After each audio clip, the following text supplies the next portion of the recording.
As we last left off, you were attacked in the middle of the night by drow assailants, who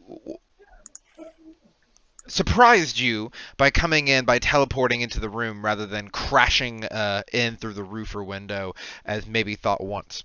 They quickly just left after only taking some of Sangfroid's hair. As you made chase, you were able to pin and catch one of them, but the other successfully escaped your grasp. As you went back to rest, the next day began with a rather heated discussion over donuts, over Sangfroid's intentions and Sangfroid's identity. It eventually led to everyone leaving in different directions with different emotions. We then ran across a menagerie of characters that Calvin spoke to and gathered information from, and Sangfroid had the opportunity to make a new friend, Silvermane, Gillester Silvermane of the Lord's Alliance, who informed him that the ship has been arranged by the Open Lord for him to take on the following day towards Neverwinter. The name of the ship was called the Tidecaller, and it was captained by Nimi Novella. All right. Other than that, you had the pleasure of meeting with uh, another old comrade and having some discussion. A Durnan of the Yawning Portal. And after his leave, all of you were deciding what to do with the rest of your day, as morning and breakfast had been completed and consumed. So, I We need to already know. headed out. We already decided what we were doing. Yeah, so I would like for everyone to state their intentions once more. We were going to the temple to get unfucked. And I was going with them. And I did not. I was also tagging along in the unfuckery. All right, and Singfwa and Grit, what do you two do? I'm going to retire to my room shortly, and then before heading out, I just want to take care of a grooming issue. All right, very well. Great will be following in tow. All right. And so Grit, will you be going into the room with him or giving him his space? I'm gonna give him a space. Okay. So you'll head upstairs. He'll be he'll take how much time do you think this is gonna take you? Half an hour? Or are you gonna mainly over your grooming just see how it is and accept it? Probably much longer than that. I'm basically just going to fix it since it's been butchered. Gotcha. And All right. And the knowledge of that bothers me, even though no one can see it. Gotcha. Okay. So you'll do that, and then the two of you will be able to make your exit to wherever the two of you would like to go. But we will kick back over to Rowan, Calvin, and Ori as you make your way over to the seaward towards the Temple of Temora. Now, of course, this temple is not unknown to any of you. Temora being the goddess of luck, being a very popular temple for giving her money in hopes of luck on their endeavors, trade deals, anything that you feel that you need an extra just bonus in your favor. It's teetering on the line of 50-50, and you need the god's touch to weigh the scales. This large building that is made of marble and alabaster stands in the seaward. Now, it is longer than it is taller. Multiple windows, each with the beautiful designs of Temora and her form, bathing in coin, and and then another one of a waterfall of coin raining down upon people. Just different aspects of her blessing people, and just with the ideals of mainly wealth. Though you can see there's the talk of the fortune of love and everything of the sort. But what you will see, of course, in the front will be a window that'll have her symbol, which is a coin with a smiling face on it. You'll make your way in. You'll see, of course, the grand altar at the very back. Several priests and priestesses who are talking to persons, tending to their needs. They seem rather full. A lot of persons coming and talking. As you can see, more of the desperate faces upon these priests and priestesses. This being a heavy time, especially with all the boat races going on from the festival, many are bidding and many are paying a little extra to Tamora to hope that she gives them the winds in their favor, so they will win. Kaya's playing with a toy bow. Oh, cute. Oh, she stopped. So, is there any particular priest or priestess that you look for, or do you just wait for the first available? How do you wish to go about it? I would be basically queuing up towards whichever priest is going to be powerful enough to cast their restoration spells. I figure we're going to need. And then just getting in line, waiting my turn. So as you kind of wait about, eventually a priest comes up to you, and he says, "Tamora's blessings on you. How can I be of service? Are you here to bid on the races?" No, my friend and I are looking for some restoration.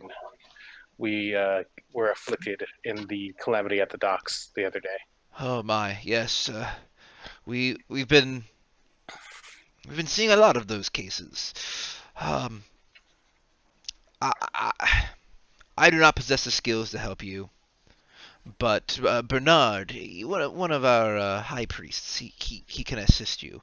Though I will go ahead and let you know it is a fair amount of coin that we need in order to have the service done. We've done as much as we can on free will and through some funds that have been given to us via the city, but I forestall him. I understand. Oh, that will not be a problem. Thank you. It's sometimes hard to explain, and I'm glad that you understand. How many are needing the service? 2. 2? Very well. That's 1,000 dragons. Alrighty. Come back and beg. And back as Calvin seems to be paying and fronting all of this. Yeah, I'll pull, kind of reach into my cloak, and subtly pull together a couple of pouches, and I will hand over a pouch of the 1,000 gold, and then I actually step over to wherever the nearest offering plate is and deposit an extra 500. He takes us. Oh, thank you. Tamora will gladly be blessing you this day, and upon the future days as well. You've made a grand contribution. This will help us very much. He runs off, and he says, "It'll be just a moment." Well, thank you, Calvin. That's very chivalrous of you. We now know how much Calvin's pride costs. It's Calvin just waves it away. It's if we find ourselves in straits where you find yourself able to handle it, we'll great. He comes back and he guides you to a few benches that sit within an alcove. Multicolored light from the stained glass bleed on through here. It's very pretty. It's very calming. There's enough room easily for 6 to 8 people to sit upon these benches in this alcove. Of course, there being only 3 of you, you can each take your own bench, sit on another. And he bids you to wait there while waiting for the high priest Bernard. Bernard! I quietly cough up, half a lung. Oh, Bernard! As time passes, a few more coughs, everything. You see a large golden dragonborn begin to walk up. His robes that he donned also are gold, the large symbol of Tamora. He shines with a large intensity, though he does not have very prominent horns. They are very short. They're very short nubs. He has a long, broad snout. And he seems to be of a more muscular physique, making him very large and very intimidating upon initial glance. Well, hello. Rainbow unicorns. How pretty. uh, I hear you have been afflicted with the disease that has been going around. Yes. We were at the docks, caught up with the creature. Can you What- fix me, Doc? Can you save me? No, I can't. But Tamora and her power can save you. We appreciate your donation. I was informed about it by my acolyte. Uh, Lord Waterson is very appreciative, and we're glad to have you here. But It's, Go right ahead. Kelvin just kind of waves it away. It's like it's of no major consequence. oh, nonsense, nonsense! It may not be much for you, but it's a lot to us. So please let me forthwith take care of you and your comrades. It's for yourself and he looks at the other two. Which one of the other of you is it's feeling not so well? Me. Very well. I will make sure to tend to you as well. Please hold still. You'll see him pull out a diamond. He'll begin to say some words under his breath. He seems like he's speaking in kind of a hybrid between Celestial and Draconic. Are you familiar with either language? Nope. Nope. I'm familiar with Draconic. Oh, I am with Draconic. Sorry. Okay, then both of you can tell that like this parts of this are just it's a mixture of some sort of prayer to Tamora as he casts greater restoration on you. Ooh. His hand begins to glow with a silver like hewn line between each of his fingers, and as he touches you, your shoulder begins to glow. Then it dulls as you then can see all of your veins around your body running from that point begin to light up on the inside, and you can feel like a purity kind of rain from them. That then you immediately feel lighter. You feel a bit easier to breathe as whatever has had its grasp on you has now dissipated, and this disease, this wasting that you were experiencing, allows you to breathe easier. Now you regain your maximum again. However, you do not regain hit points to your maximum. Cool. So whatever your hit points are currently are where they still are at. Whatever your maximum is what your maximum is. So you will have a gap, as if you were Wait. injured. Am I afflicted too? I don't know. Are you afflicted?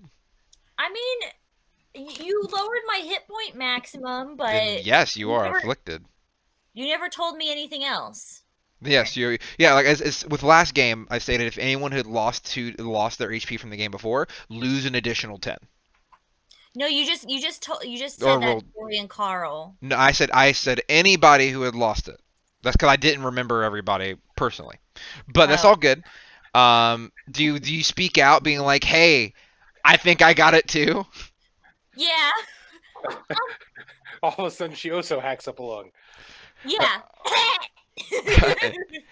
Just like holding a bloody hand up, like I got it. I'm like, I'm not feeling so great either, guys. And he goes, Thought I could just tough it out, but maybe you already donated $500. no, not a worry. I see you have a badge of the City Watch. Oh yes, I do. Would You- you like to see it closer? I can show it to you. And I Holding it up.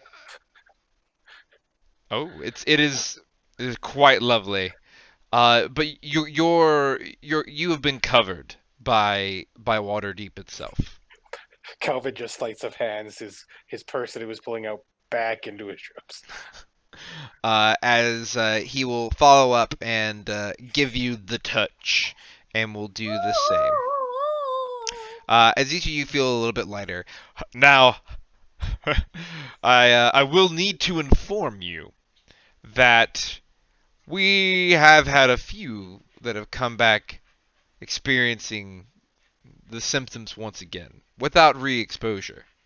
Oh, that's not good. So please, just take it easy and let us know if you are experiencing anything. Again, we are doing what we can Did tirelessly to find out why. they? How soon did they show back up? Well, since the events were of yesterday morning, Yes, obviously, my check of time is. it's been we had some that showed up in the middle of the night.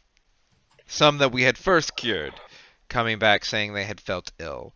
So far, 2 out of the, well, not including you, 7 that we have healed have come back. We are now following up with the remaining 5 to make sure they are recuperating and recovering well. But tomorrow's fortune shines upon most, and shines upon you, of course. So you should be fine.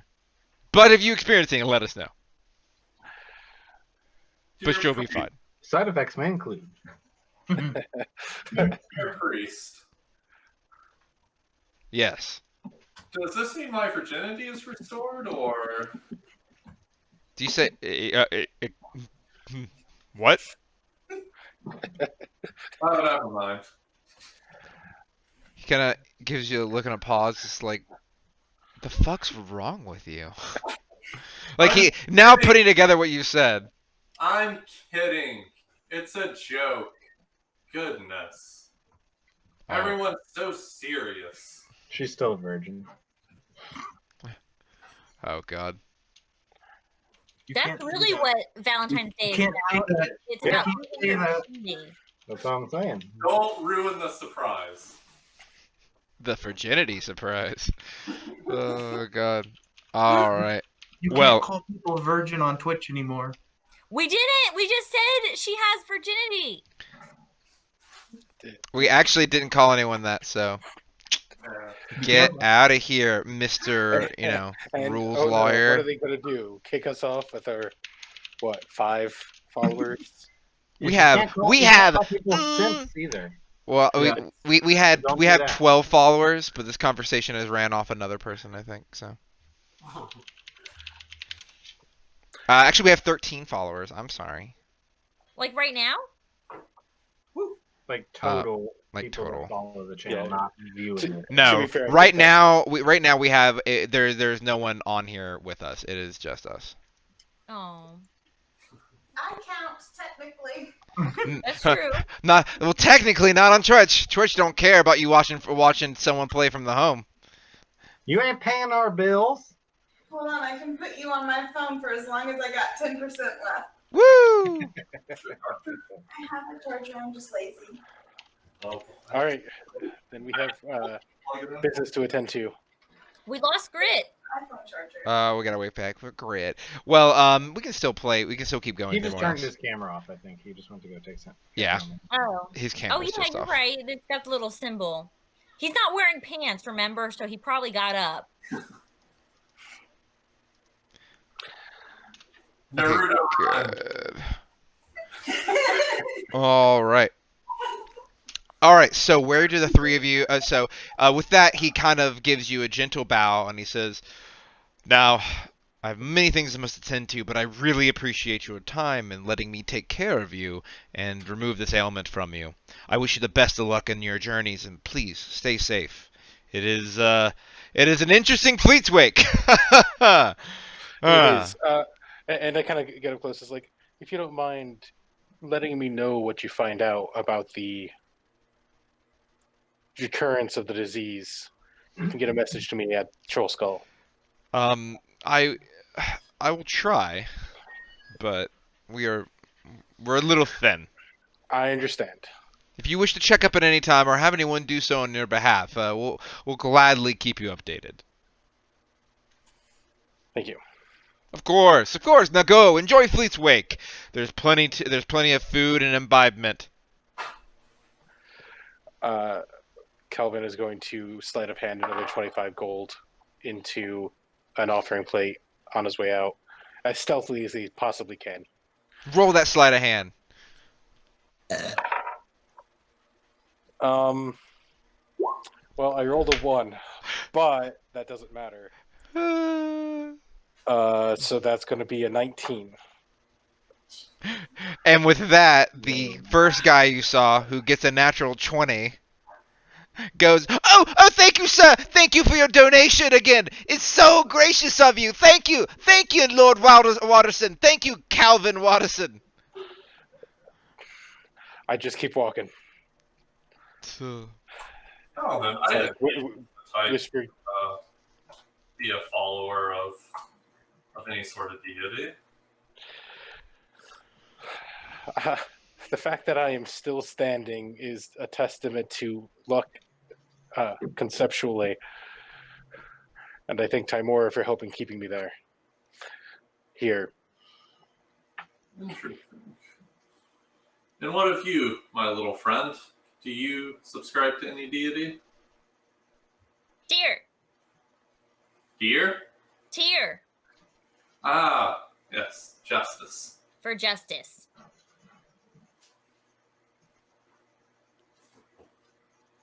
Good call. All right. I think it's time for interrogations. Oh, we get to interrogate somebody? Or at least sit in on one. I'm good at interrogating. If you remember. If I might be able to join, I might be able to persuade them as well. That does get to be a number of people in the room, but we'll see what we can do.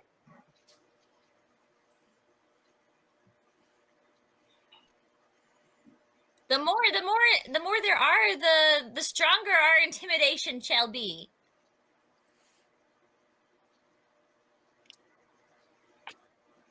If you don't work at cross ends, yes. Do what? If you don't inadvertently step on each other's toes while trying to perform your interrogations. True. Well, I don't need to actually say a word to be able to do my brand of interrogation. Is that legal? Carl asks, knowing that I have legal experience with this character. is it legal to use magic to extract information? Yeah, without like a warrant. I mean, for the most part, interrogating isn't much of a process here, honestly. With a lot of their laws, it's usually pretty instant justice. Now, with interrogation, they use a lot of physical means. So with magical means, it's not really considered illegal. Maybe it's considered inhumane, but that's very subjective and will depend more And if upon the alternative is pulling off their fingernails, then yeah, it depends upon the one in charge, which is particularly the magistrate of the area. Who's the magistrate in the area we're going to? So within the castle ward, the magistrate would be Wilhelm, who's an older, strict human, also lord, lord adjacent, noble family for sure, but not direct lineage. Well, wouldn't me being Force Grey that sort of fall into No, not at all. Okay. Because Force Grey Force Grey is a secret group. So if you went up to someone and said, "I'm Force Grey," they wouldn't know the fuck you're talking about. Gotcha. But you working for the Black Staff handles magical matters. She can get certain permissions, but it has to be under aspects that she is considered an authority in, and typically those are gonna be more aspects in where she is requested rather than aspects she decides to meddle in. Our best shot's actually going to be Rowan. Citing. In fact, I guess Kelvin will say this. Our best way of getting permission from the magistrate to question this individual is probably going to come from you, Rowan.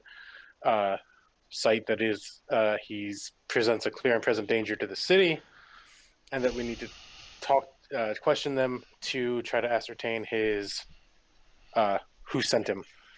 Right. And work on unraveling his network. I can do that. We can tell them that when we get there. Walking here now.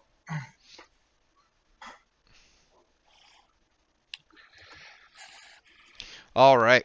So you make your way over towards the one of the watchtowers, one of the several holding locations within the city. In particular, the one that you know that is closest to the incident of where the guards, at the time, made the capture of your assailant. As you get there, you can see there are several persons that are up in arms as they are just like there's a crowd mobbing outside the door, and that goes into the building. And now it's not massive, but it's enough that it is overflowing. As you can hear all these people just like screaming and yelling, and they're all talking over each other, so you can't tell exactly what one is saying over the other. Oh no. Okay. You can of course pause to listen to try and discern, or you can ask. How would you want to handle this? I would like to. Pause and listen. I would listen first as well. I'm going to summon Opal and have her fly up above. Rowan listening. That's character growth right there. Yeah. I don't know. Listening's what got her into trouble last campaign. True. True. So she's doing more of the same. She's doing what her final blunder, just more. As long as the crowd doesn't convince her to stab Calvin in the back right now, that's fine. All right. How can you ever trust me again? Damn. So you're having Opal fly. Good question. You're having Opal fly above. She's getting an aerial view of just pretty much seeing the same thing of the building being overcrowded. Is there anything particular you're trying to have Opal see or look for? Just looking for where everyone is sort of moving towards, seeing if there's like some sort of local. I mean, they're all trying to move into this guardhouse. Okay. They're all trying to move into this watch post. They seem to all be very upset at something. As you begin to try and listen in, you'll see one of them kind of turn, like you kind of walk up, and you'll see one of these persons that'll turn around, and they'll see Rowan, and they'll see your badge, and they'll see your uniform, and they'll be like, "She's City Watch. She's responsible. Free them. Free!" And you just hear screaming. And when you start to pick up the picture, they are demanding the freedom of some people. They're all saying different names. They're all saying different things. But they immediately start swarming towards you, Rowan. Oh, I have Snaggletooth with me. That is not stopping them. But what are you gonna do? I'm just saying for. All right, what seems to be the issue here? You're gonna hear just them constantly screaming, and you're gonna hear like they wrongfully imprisoned, blah blah blah blah blah blah. They are all just saying pretty much the same thing, just wrongfully imprisoned. They savages, tyrants, these dogs of the rich. All these different things, but they begin to swarm you, and they're like, free them, go free them right now. No. And with you saying that, like one that you're gonna see them kind of like get a little taken aback, and then they'd be like, and it's gonna be like, enemy of the people, she's an enemy of the people, get her, and they immediately start trying to grab at you and try and rip you off of Snaggletooth. I draw my axe. I'm like, back away now, or you get the axe. Make an intimidation.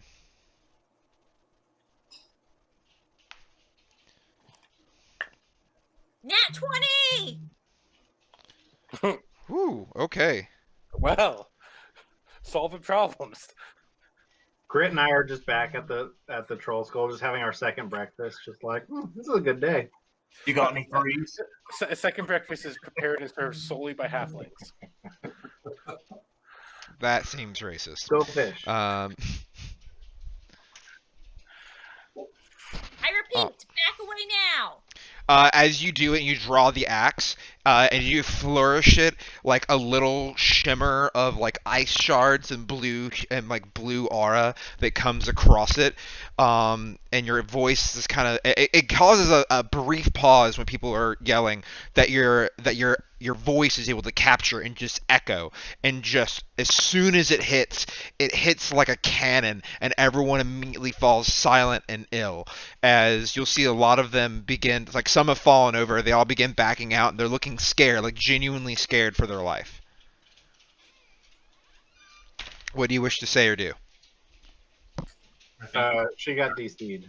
She just yelled out to you, but you have headphones on. Yeah, and I'm taking care of Heidi because she's being demanding.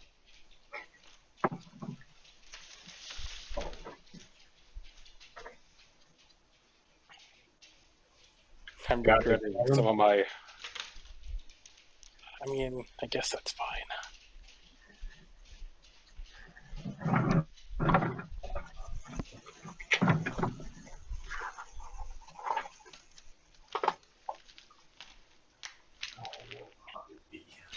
Britt, you got any sevens?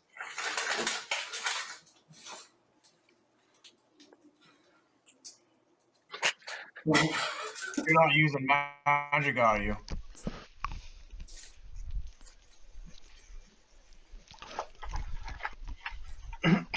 All right. Well, I'm so back. you're back. Yeah. Okay, so they back away. So as your voice like just captures the air and creates a silence, a lot of them do kind of take a step back. Some stumble, some fall, but they genuinely look scared for their life, as if you're about to do something threatening. As you have this grand display of force and commanding presence. What do you wish to do or say next?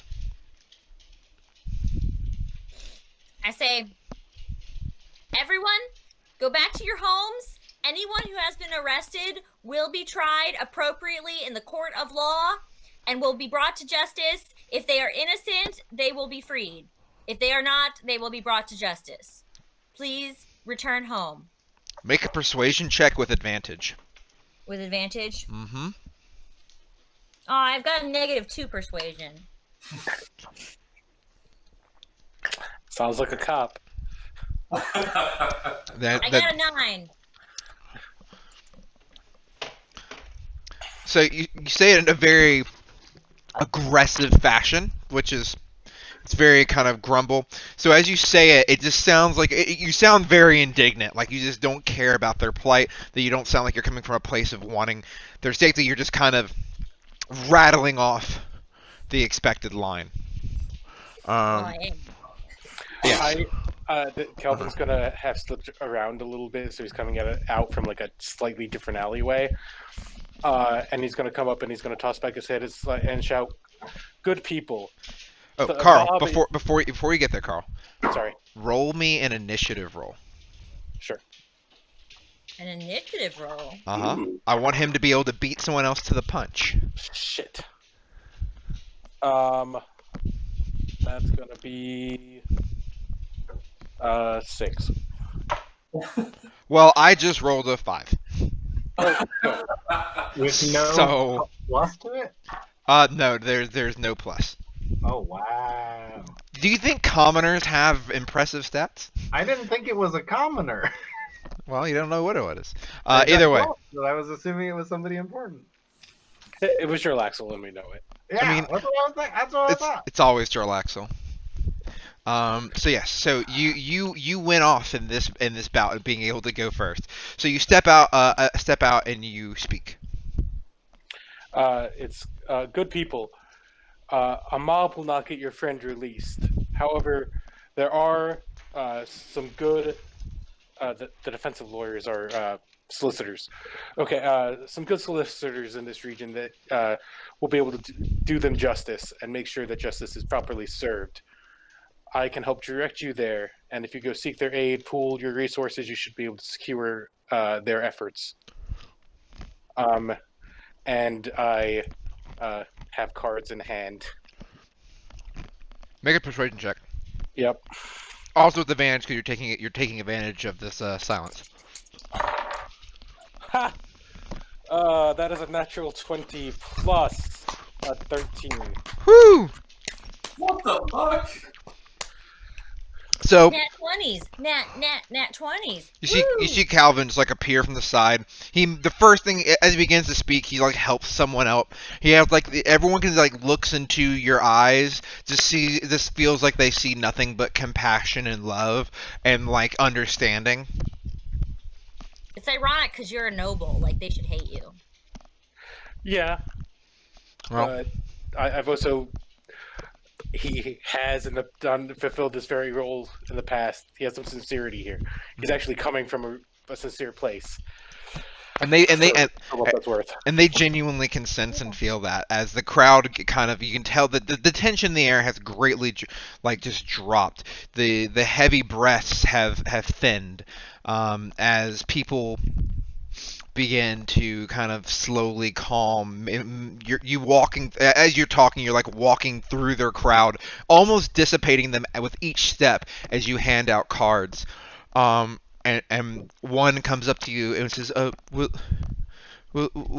you represent them? Will you represent my friend?"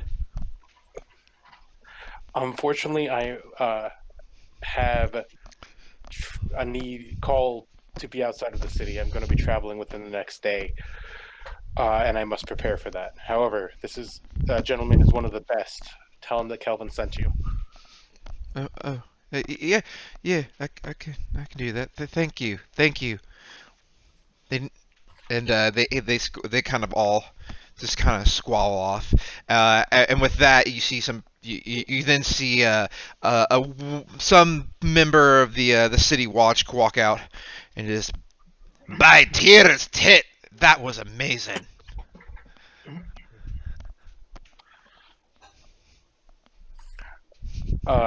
Kelvin's going to go ahead and shuffle on into the guardhouse, nodding to the guard. Rowan shall follow. Or he's gonna slink on through. The guard kind of runs ahead of you. What can I help you with? You just, oh God, you just saved me a headache. They've been here for like an hour.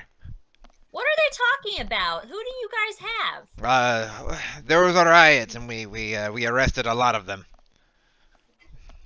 They started throwing things and damaging the castle, and well, that's illegal. That's true.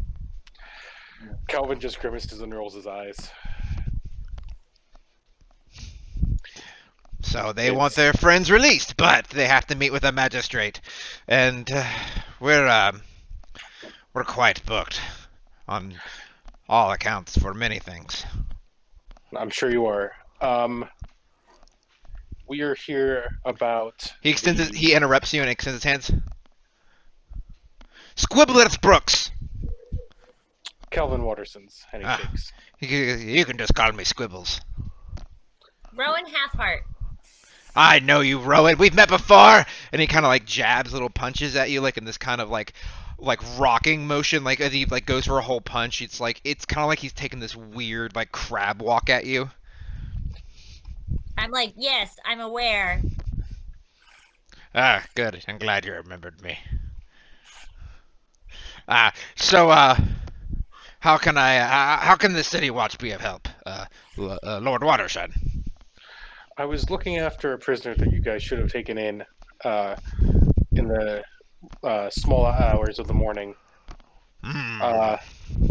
Drow attacked us in my establishment. One of a pair. We only caught the one. He starts like flipping through records. Drow. I go ahead and describe like the head tattoo. Oh, head tattoo. Nope, don't got one in the books here. Do you know where? Yeah. One sec. I can go ask. He disappears back. You hear some conversation. Comes back about 10 minutes later. "All right, found your guy. Spellcaster, right?" Yes. Yeah, so we were overbooked from the riot, so we couldn't keep him here. We didn't have the proper facilities for a magic type. What'd you do with him? He was sent over to one of the holds in the dock ward. The dock ward. Mm-hmm.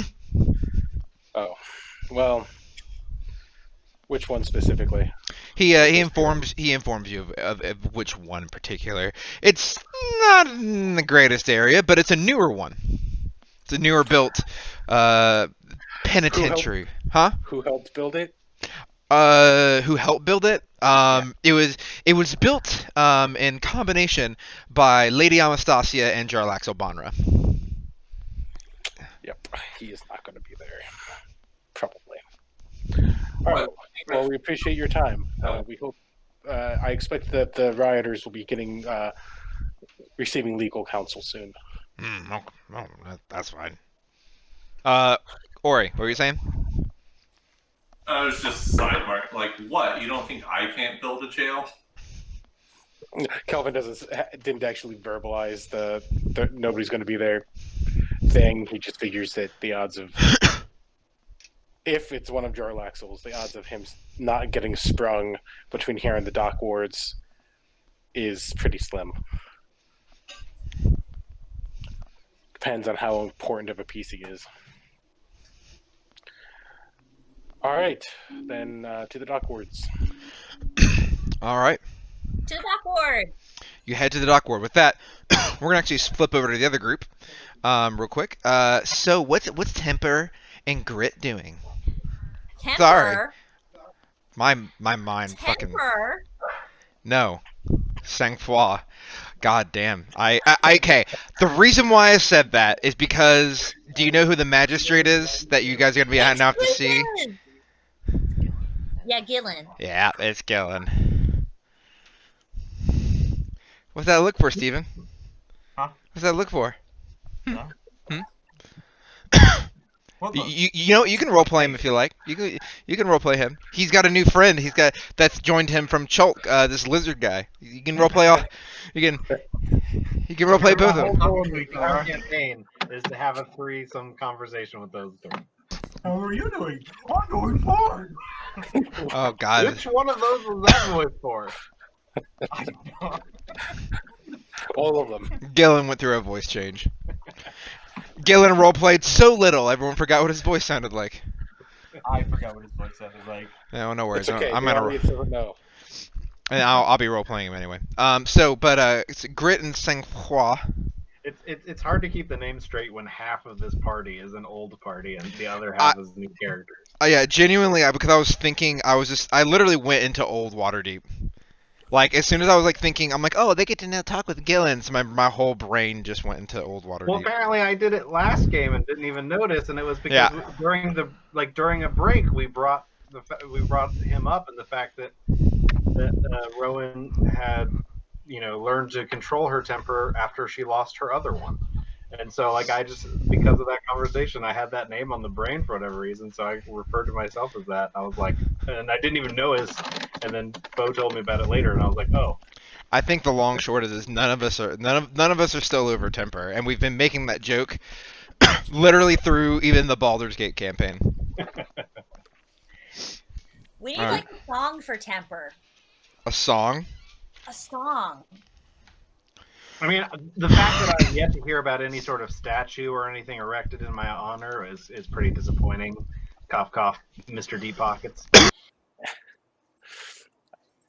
I mean, in Kelvin's defense, he has dumped a lot of money into building a network of things to deal with the guy who, killed you. So yeah. Stopping a bad guy. Also, everybody got rich over the last campaign. Somebody else could have built you a statue. True. Fair. Anyway, to Sangfroid and Grit. After Sangfroid deals with his hairy situation, he'll come back out and find Grit's doing whatever it is Grit's doing.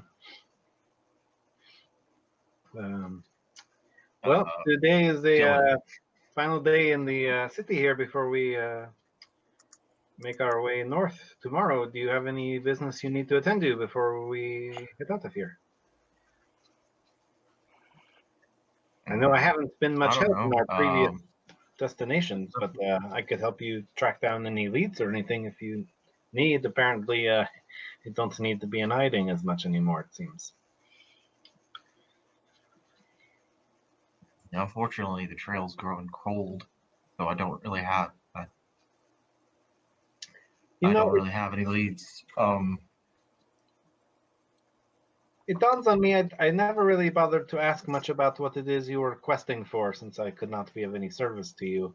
What exactly is the last clue of your your search. Maybe it will jog something in my memory.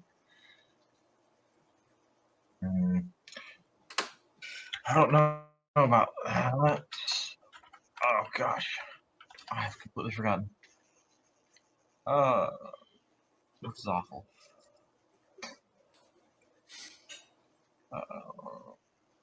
Where did that chat go? Sangfroid just watches it as Grit goes. Lost in deep thought, trying to remember everything that he's ran across, all the details and things he's known, and that he's found throughout all the multiple cities you've traveled together.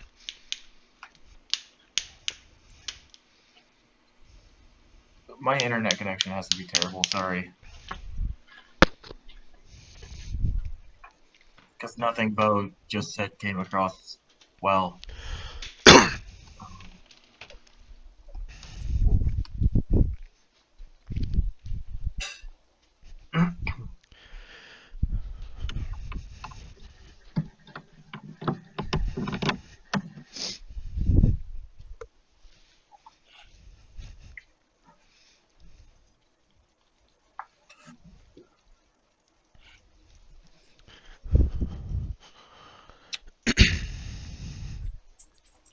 Do you need me to resend it to you, Steven? Yeah, for some reason all of my group chats are gone. It wasn't a group chat. Huh? It wasn't a group chat. I thought the stuff that you sent over was under like Nope. Nope. The thing that was particular to you? No, I sent it to you. Alright.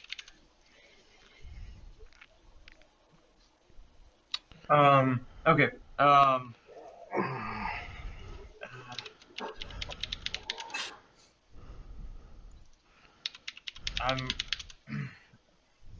looking for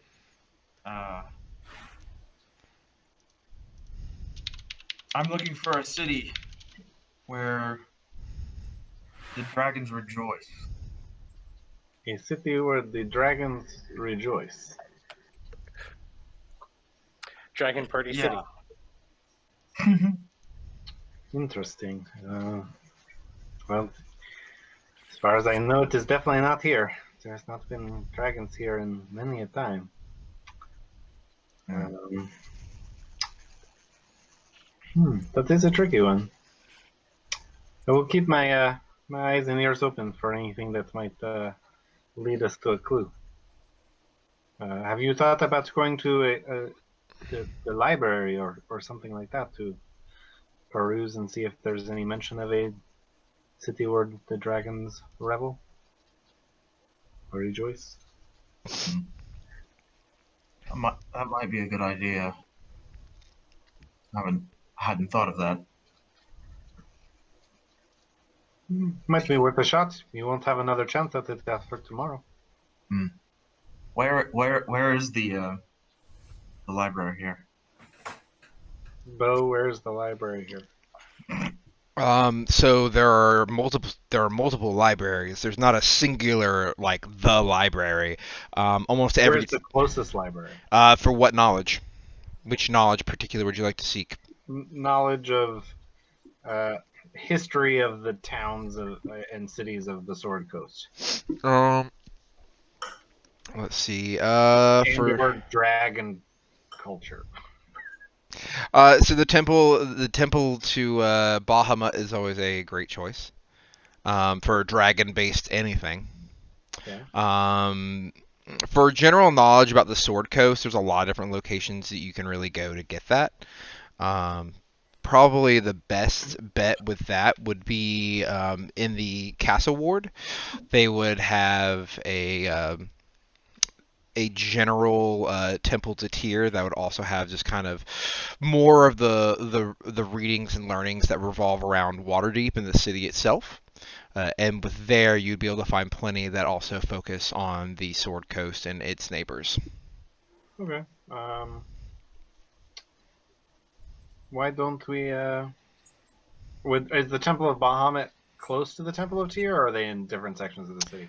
Temple of Tyr is going to be found in the in between the Castle Ward and the Trades Ward. Bahamut will be found in the Sea Ward. So they are separated by the Trades Ward. So one is to the west of you currently, the other one is to the south of you currently. Okay, so theoretically, we could start at the tier, make our way through trade, and then go to Bahamut. You could go here and then go to Tyr, and then you could go to Bahamut.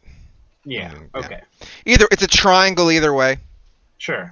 Why don't we start at Tyr and see if we can find out any of the history? Uh-oh. He froze. Yeah. Better screenshot it.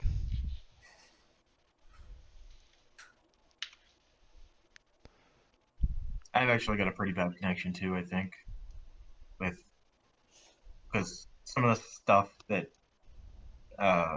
you say, Bo, gets like weird, like it doesn't sound right. I can't think of the word, but it comes across like distorted, cut staggy, off. I guess. Ah. Yeah, that's the word. Gotcha. Yeah, more distorted than anything. You're also receiving me definitely like a few seconds after I speak.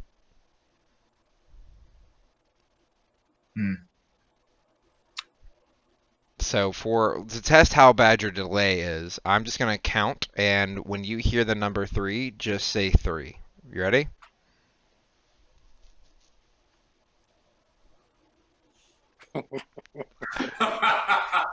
All right. Are you ready? Can you confirm for me? Yeah, I'm ready. All right. 1, 2, 3, 4. 3. Okay, you have a 1 second delay. Okay. A full-on second, because when you said 3, I had just finished saying 4.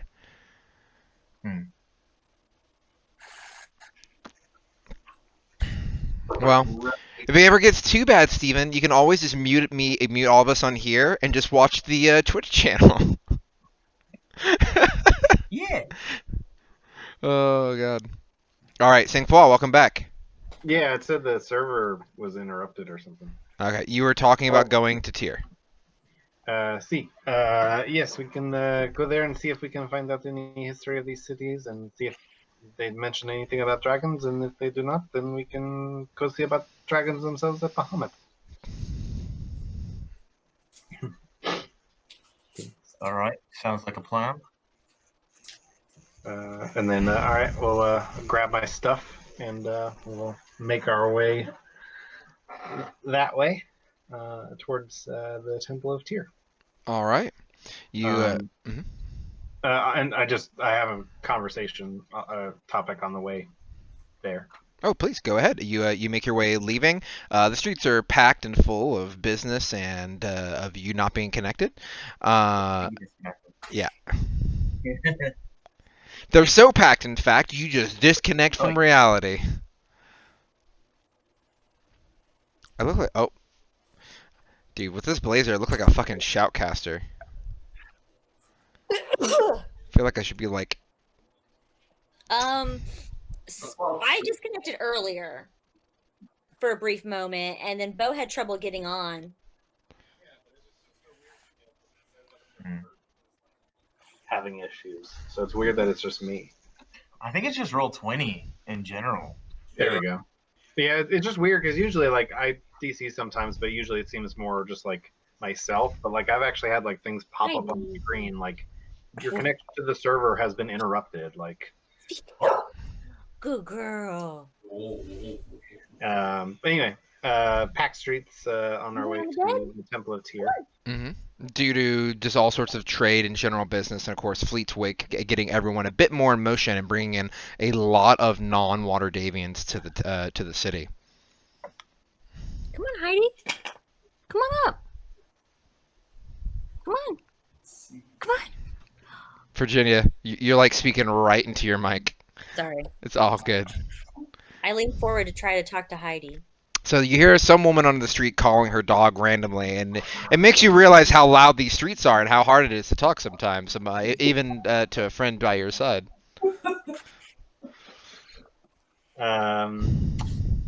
Did you happen to catch much of the festivities at the inn this morning?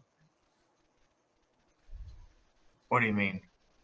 I figured you probably heard a good bit of the discussions and shouting, but perhaps you're a heavy sleeper. No, I mean, I didn't hear much, unfortunately. Well, the topic of the crux of the discussion was about the fact that the form you see before you is not my natural form. Does this bother you? No, I thought we were more of a don't ask, don't tell. You know, it's times like these that I realize I hired the right man. Thank God for you.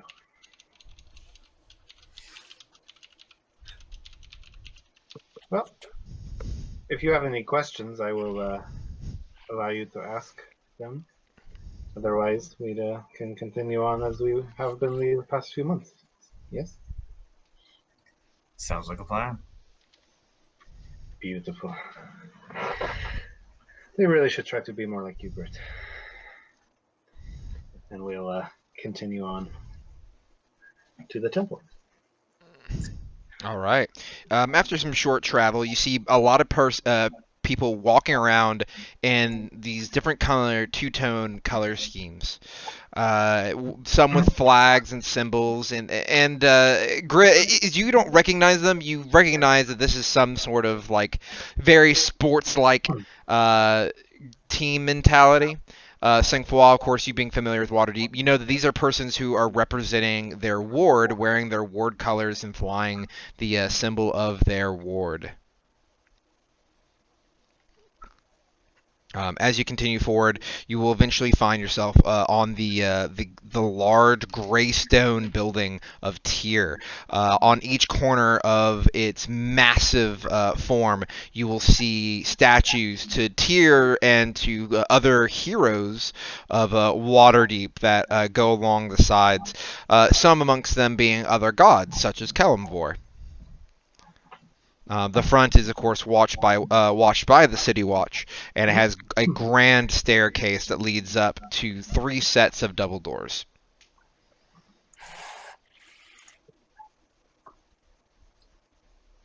We'll make our way inside to the front door, through the front door.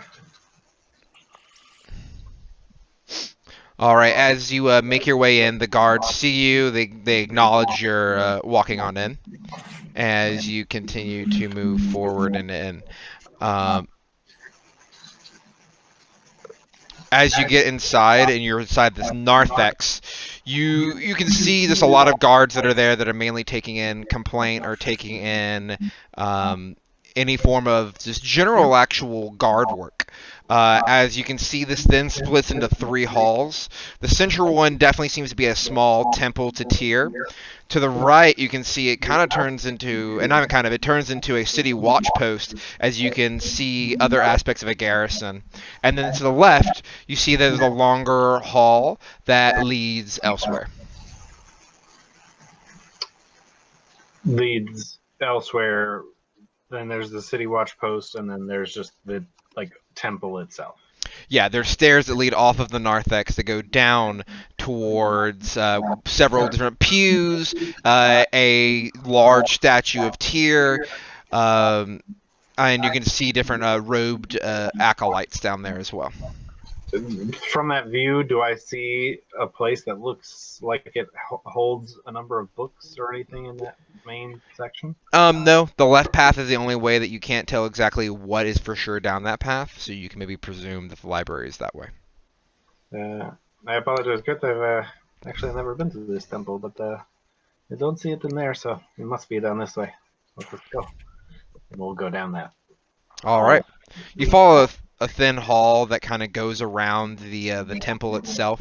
As you go and walk through it, it eventually opens up into a larger room, to where you are in a circular central room there's a center desk with a half-orc man sitting there, and then there's a wooden railing behind him with two different entry points, and you can see just a massive library behind him that has as an access to all the books, and he seems to be at least a keeper of sorts.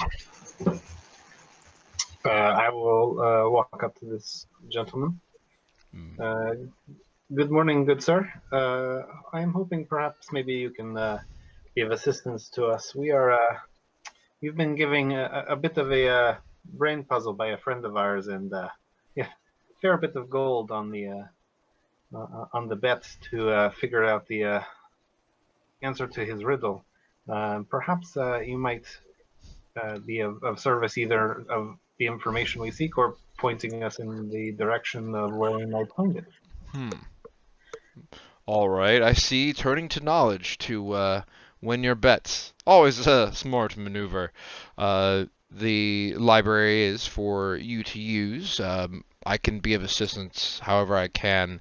You may call me Sawgild. Sawgild, my name is Sangfroid. This is my associate Grit. He nods at each of you. What knowledge do you seek? How can I help you? We were given the riddle about a particular place, and has kind of a nickname of sorts, but we couldn't figure out which place this nickname referenced. Do you know any place that would be known as the place where dragons rejoice? The place where dragons rejoice. Well, It's quite the riddle, I know. He's very good. have you already gone to the Temple of Bahamut? They may know more about dragon culture and dragon being in that regard. I will be honest that this is our next step if we could not find the answer here. You are obviously a very wise man.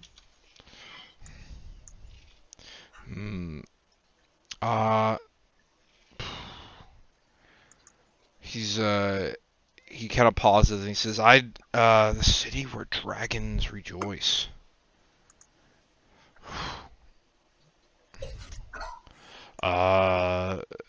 There's Lanston. I think that was once a dragon city. I don't think it is anymore. Langston? Lanston. There was also, I guess, Dragonclaw. That was maybe a settlement once. Oh, I guess so. I never really asked if I would know the answer to that riddle. I mean, do you? I mean, Kris doesn't, but I don't know if Sangfroid does or not. In this case, the knowledge would have already been bestowed upon you, Okay. if you would have known. So if you do not know, then Sangfroid Just doesn't making know. sure that was Oh yeah, something that I gotcha. had overheard in my travels. He goes, is it to be nearby here? I honestly, I do not know. I would assume it was probably somewhere along the coast. Would a nest or a roost or a horde be where a dragon rejoices? You know, in their own horde. Possible? I do not know. Riddles are often, two-sided, right? Like, you think, oh yeah, it's a place like Waterdeep, but no, it's actually their horde or their nest, their roost. True. Yeah, Or it could be the other way, that you think it is their nest or a horde, and then it's actually Waterdeep. Who knows? Yes. It's a tricky one. That's the intellectual's folly, overthinking. I hear you. Yeah. I do not know if I would quite call myself such, but I appreciate the compliment. But if you think it is nearby, these books, many of them will cover much of the Sword Coast along with Waterdeep's personal history. You are, of course, free to peruse them to see if they can provide you your answer, albeit I myself don't know where to start to answer such a question. We may have certain books on dragons or magical beastery of some variety in there. I know we have a copy of Volo's Guide.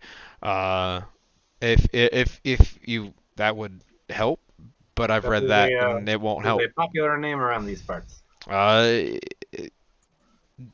Amongst certain folks, yes.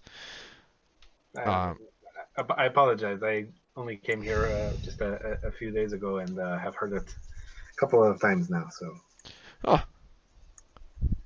well, he is one of the most well known, I guess, from Waterdeep itself. There are many names to know, but I guess I'm not too surprised you've heard that one multiple, especially if you've been searching libraries and discussing books and riddles. That is travels in similar circles, right? but of course. Yes. Please, and he gets up from behind the desk, and he opens up one of the wooden palisades so you may walk through. All right, and I will dab slightly as I walk past him and into the library itself.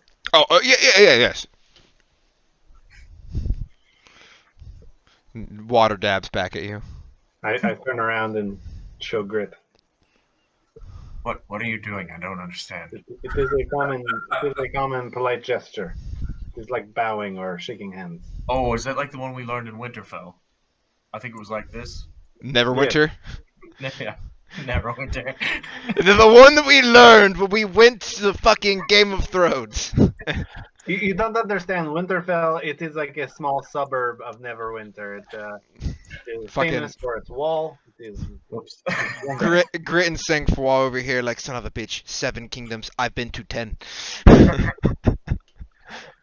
Oh god. Whoops. It's all good. It's all fantasy. But yes, it is much like that. It is much like that. I have to hear that. Okay. Uh, All right. Grit is going to run off into the library, and I'm going to go my own way. I would like to take the next, let's say, 30 minutes to an hour Mhm. to look up things more specific to geography, like the cities themselves, and the history of those major empires along the Sword Coast, and see if any of them mention being a place where dragons once reigned supreme, or anything approaching that. For any particular city or just anything you can Just find? like well, I would definitely want to look into Lanston and Dragonclaw, since he mentioned those, and then I would probably look up Waterdeep and then itself, and then Neverwinter. Okay. Since that's where we're going, those would probably be the 4 I would try and find. Make an investigation check.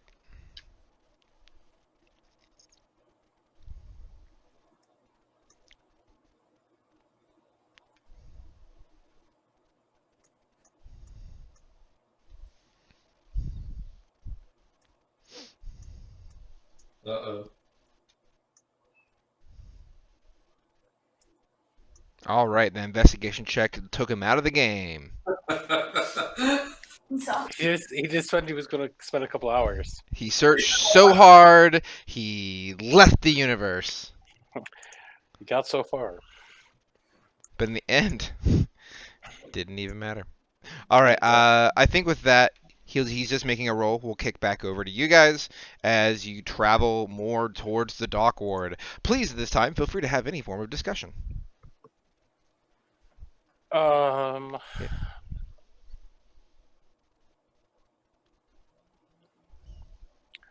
Also, are you just traveling on foot?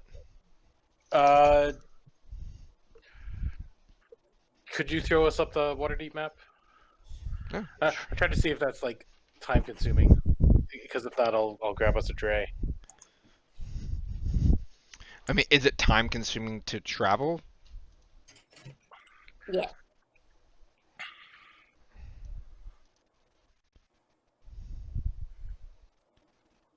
I have a personal carriage if we need one. That would probably be super handy. So,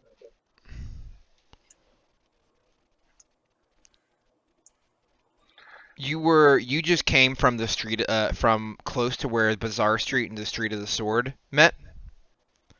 Okay, so we're actually not Um, far from the trade ward or dock ward. all things considered.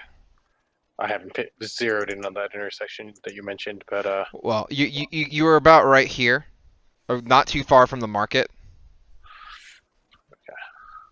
As you stopped your perpetrator about here.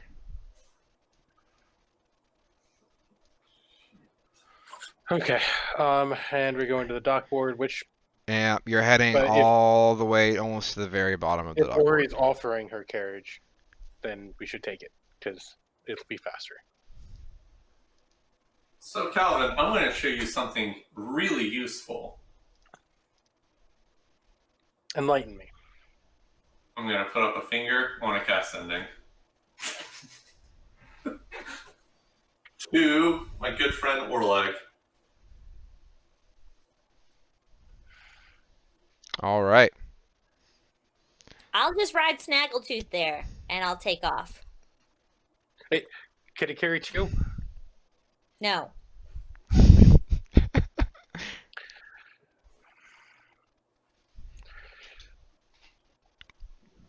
Cold-hearted. All right. So you send a message requesting or waiting for this thing to open. Be like, um ravens are cooler than spells anyway. you send a message requesting Orleg. He can hear like like him responding a little surprised, but then being like yes, of course, and he comes on his way immediately to you. Of course, it's going to take some time, as Rowan, you are going to depart much sooner and arrive much sooner because you are traveling at a much faster pace. You do not have to worry about the hustle and bustle of the street or the blocks and how they're laid out, as you just fly above all of them. And you're already, and a griffin is naturally faster, and you're not having to wait for this dray to arrive. You will arrive over an hour earlier than they will. Damn it! So we will just be doing this part with just you for a little bit when you first arrive. I just plan on waiting for them. So you just fly all the way to that like outpost and just wait outside. Yes.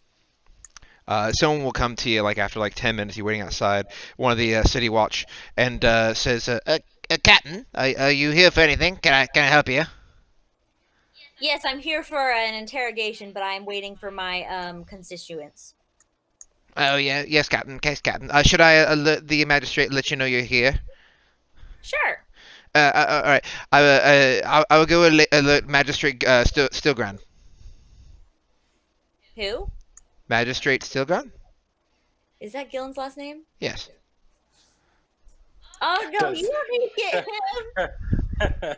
Does no one know that it's Gilliam's last name? I assume I do by now. Okay. Like it was public. Learned who to go out of your way to avoid. Yeah. He'll awkwardly dance around, and he kind of pauses, and he's like, "You need to speak to him, don't you?" I'd rather wait for the rest of my party. All right. I will not inform him that you have arrived and are meaning to speak to him until your entire consort arrives. Thank you. Yes. And he trods off. You wait there patiently. Time keeps passing. Half an hour passes. 40 minutes passes. Man, regular travel takes so long. 42 minutes pass. Ugh. 43 minutes pass. 43 minutes and 45 seconds pass. Thanks, Bo. This is very helpful. 40 minutes and 32 seconds pass. 44 minutes and 59 seconds pass. This is what it feels like. I'm trying to simulate something. I'm trying to simulate an hour of time in 2 minutes. Hey, we lost Kris a while ago. I know. He's yet to return. But I'm going to keep going, and I hope that gives him enough time to get everything sorted. So where was I? Oh, yes. 45 minutes pass. 45 minutes and 1 second pass. Now we're going slower. Eventually, over an hour will pass, and you will see a dray pull up with Calvin and Ori, who will step I out. wanted to do a thing in the dray. Oh, please. You have plenty of time in there, as they'll be traveling a little slower pace due to the traffic and just thick of the people and the distance traveling. So, Calvin, Mhm.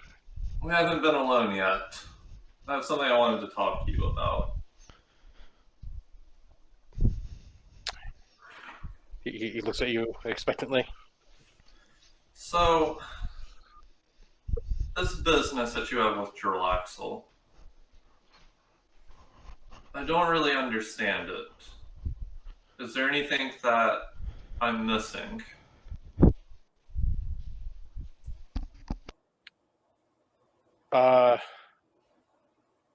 Yes. So he's about to launch into a fairly long spiel to catch you up. But he gauges you first. I'm not going to roll for his insight because I can't risk a bad roll. Granted, the worst it can be is still really fucking good, but and so he gauges you, and goes into a spiel. It's like Gerlaxel, since he's been making his moves in the dock ward, has been behaving like remarkably admirably, going through and taking initiatives that I genuinely would fully support. However, the foundations of his power base are built very much on deception and half-truths at best. He has negotiated with me personally in bad faith on more than one occasion, and killed a friend of mine. His dealings with the Brigand Dare are I have significant evidence that he led the Brigand Dare at least as of 4 years ago. And he kind of goes into a breakdown of the last campaign in some detail.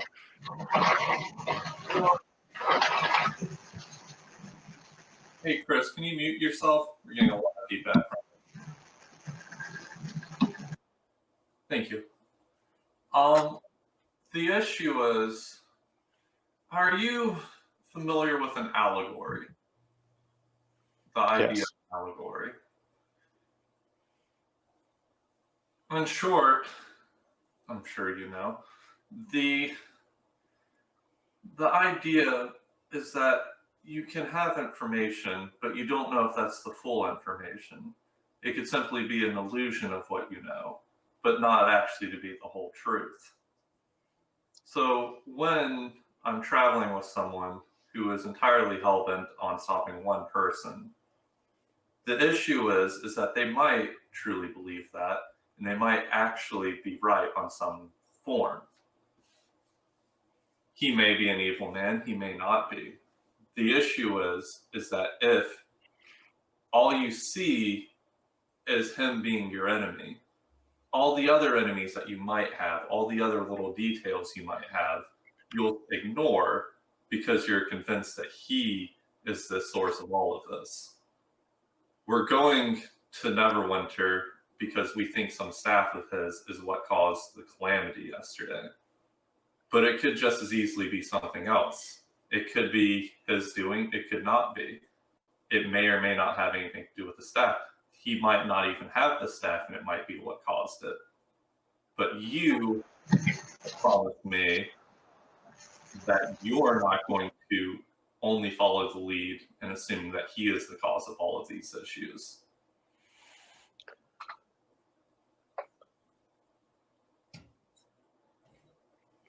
I will do my best to not let my preoccupation with Gerlaxel and his schemes cloud my judgment. I work very hard to keep as open a mind and as gather as much of the image and so that I can paint as much of the picture as I can.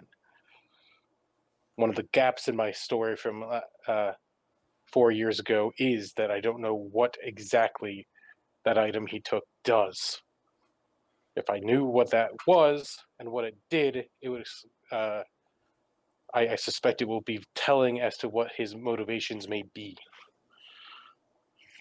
Again, you're thinking about this from the perspective that he is at the center of it, which you have no evidence of. Except that our witness has specifically referenced that it was his men and his organization, referencing the magic item that was lost, described in matches, at least in broad terms, an item that was that I saw in the Dragon Hoard that never appeared when it was returned to the city. Again, this could be a mixture of happenstance and poor memory. I'm not denying that it might be him. You should know my position on this. You know how much I have to lose in all of this. And that's why we have to be careful. The both of us have to be careful. I endeavor to always be careful.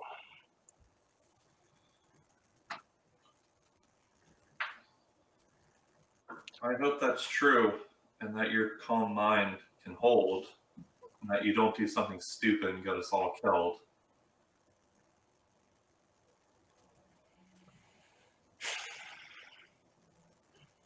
I wish I could say it wouldn't have been the first. That I wouldn't would be the first time. That's my point exactly. And at this point, he'll just basically go to looking out the window. Or he's gonna do the same. All right, then after a short bit amount of travel, you will, after that, you will find your way at the city watch post. You will see Gillen outside sitting on top of Snaggletooth. I wave. As Calvin gets out, rainbows and light show. Calvin, looking away from Ori, rolls his eyes.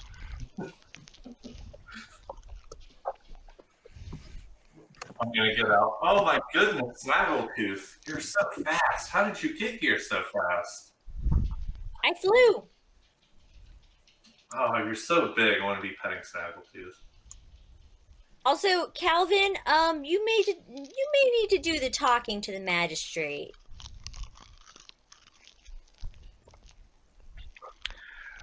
Generally speaking, it's hard to get me from not doing the talking. I do it a lot. Well, But Gillen apparently, and I haven't seen him in 4 years. we'll manage. I haven't seen him at all since. He and I have maintained a steady relationship since then, working together, making sure to do what we can for the good of the city. Okay, So- I'll let you talk to him then. So let's go see him. I get off Snaggletooth. All right. So you hop off Snaggletooth, and you all head inside. You see several operating city watch that are here. The one that you talked to earlier sees you and says, "Are you ready now, Captain?" Yes, and then I step behind Calvin. I will go get him. Thank you, I say from behind Calvin. Calvin just beams. Is this the friend of yours that was in your collective? Yeah, you could call him a friend. Are we gonna have issues? I hope not. I'm gonna insight that. Go right ahead. Specifically, just if we're if Hey, Right. I feel like Gilliam and Kelvin would have talked about Rowan a bit enough to know whether or not there was going to be. You would know Lingering. there's no beef. That that just like you, he worried about her at first just because of everything, more than ever really feeling anger. Well, he was angry the day Yeah, of. yeah. I remember that very clearly. Well, because he was confused and he was angry. I got a 14, Virginia. However, You can tell by the tone of her voice how she feels. okay, Yeah, I mean, I honestly am unsure of the situation. gotcha. Yeah, and Kelvin will just try to put you at ease. It's like, never fear. It's water under the bridge. Neither of us ever held any particular ill will towards you. Well, if there's anything about this city that lives up to its name, right? Water being under the bridge is quite water deep. With the groan that all of you feel inside of your heart, you will see emerging from a back room a thin, almost sickly looking Azamar, almost half elf looking man. With long hair, more silver than ever, hawkish features, deep bags under his eyes, and wearing long flowing black magistrate robes. You can see creases and crinkles in it of a person who has definitely just woken up from sleep recently and slept in the clothing from the day before that still reeks with yesterday's odor, holding a large tankard of something that is steaming.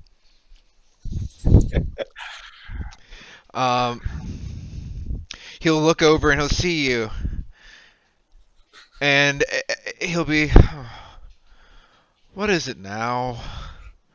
And take a drink. You should have gotten a prisoner overnight, apprehended on in the castle ward headed for the city of the dead. Trades ward? No, Heading towards City of the Dead from the North Ward. from the north ward. He attacked myself and some new compatriots in the Troll Skull, and we need to question him. During this, his eyes kind of roam over, seeing Ori, and then eventually roam down and seeing Rowan. As you see a little bit of light kind of get into his eyes. I'm And- hiding behind Calvin. He sees you, Calvin's very skinny. He's not a very good shield. and he'll go, and he'll, strapped to your back. You're not yeah, Yeah. and healthy. and he'll go, and he'll just kind of speak and says, "Oh hey, Rowan, how are you doing?" She kind of peers around Calvin's leg and goes, "Hi." He kind of gently just kind of waves at you. Hey, Good. good. That's good. Can we speak to that prisoner? No. I quirk an eyebrow at his refusal. Well, I'm sorry, Calvin. Sorry. He takes a moment. He rubs his eyes. Ugh. Takes another sip. Things are tense right now. Uh-huh. We're under. Well, as you know, you're under watch 2 by every civilian here. And if I just let a lord go and talk to any prisoner and interrogate them as they see fit, they're going to see that as an abuse of my power, which it is. Of course, I know that you, and he kind of gestures, all we have special permissions for different reasons, but the public doesn't know that. We've been on. Rowan steps forward and she says, "Now listen here, Gillen. This is official guard business. It's not noble business." He kind of pauses. Oh yeah, you're a captain now, right? Yes, and this is a serious threat to the integrity of Waterdeep and needs to be investigated. Then you may interrogate. Oh, okay. Calvin, I whispered to Calvin, what do I have to ask him? We want to know who sent him. Okay. Anything about you can get about his organization. Permission to observe. He drinks and he says, "Permission denied. I really can't let you in beyond this point, Calvin. I'm sorry." Not a problem.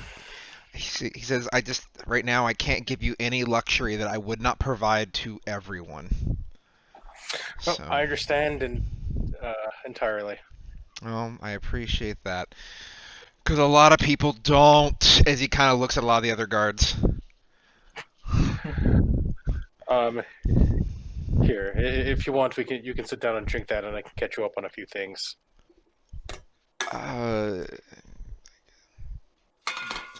He's kind of you can really see he just be like, no, just take my job and let me sleep.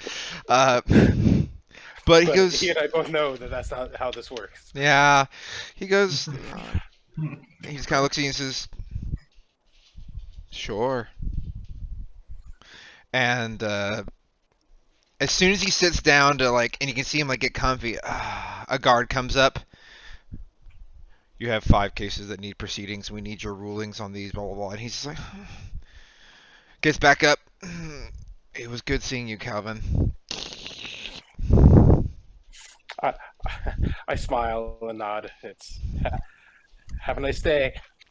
Lead me to the prisoner. He goes, yeah. And he points at the guard that initially walked in. He will, he'll make sure you get set up. He's like, I will? He's like, yeah, you will. He goes, oh, okay. And you'll see him kind of saying a few things to the guards of what to do, how to set it up. Lets out a deep sigh and then disappears into the back room, just exasperated. Hey, Bo. Yes, Will you bring me a soda? I can bring you a soda. Thank you. Chris, would you like a soda? I'm good, thanks. I want a soda. I can bring I'd you a like soda, to- Steven. I'd like you to bring me Come on, one man. that doesn't kick me off the server every 15 minutes. I can do that. You've been going in and out a lot. I don't understand. When I try and reload, it's not it doesn't say no internet. It says server cannot be found. That's usually what happens when I have to reload too. And then, but what helps for me is disconnecting and reconnecting from the internet somehow. Well, and I've tried to, and this is on a different browser too, and it's still happening. So it's absolutely Roll20. I bring you cheese.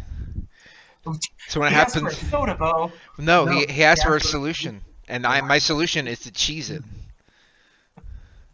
I have removed the solution. Oh no. Sorry to the 0 people watching this stream.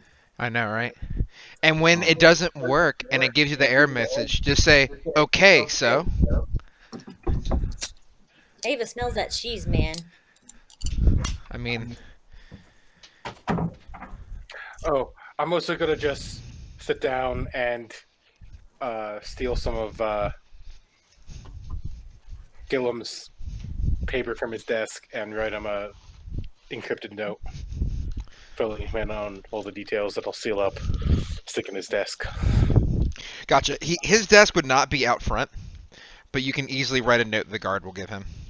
Yeah, I assume that because if we stepped aside so he could drink his coffee, sit down and get caught up, Mhm. and then got called to duty, that I just smile, nod as he leaves, and just, I'm basically starting to do it right while I'm there. It just says the Capitol riots were an inside job. Oh my god.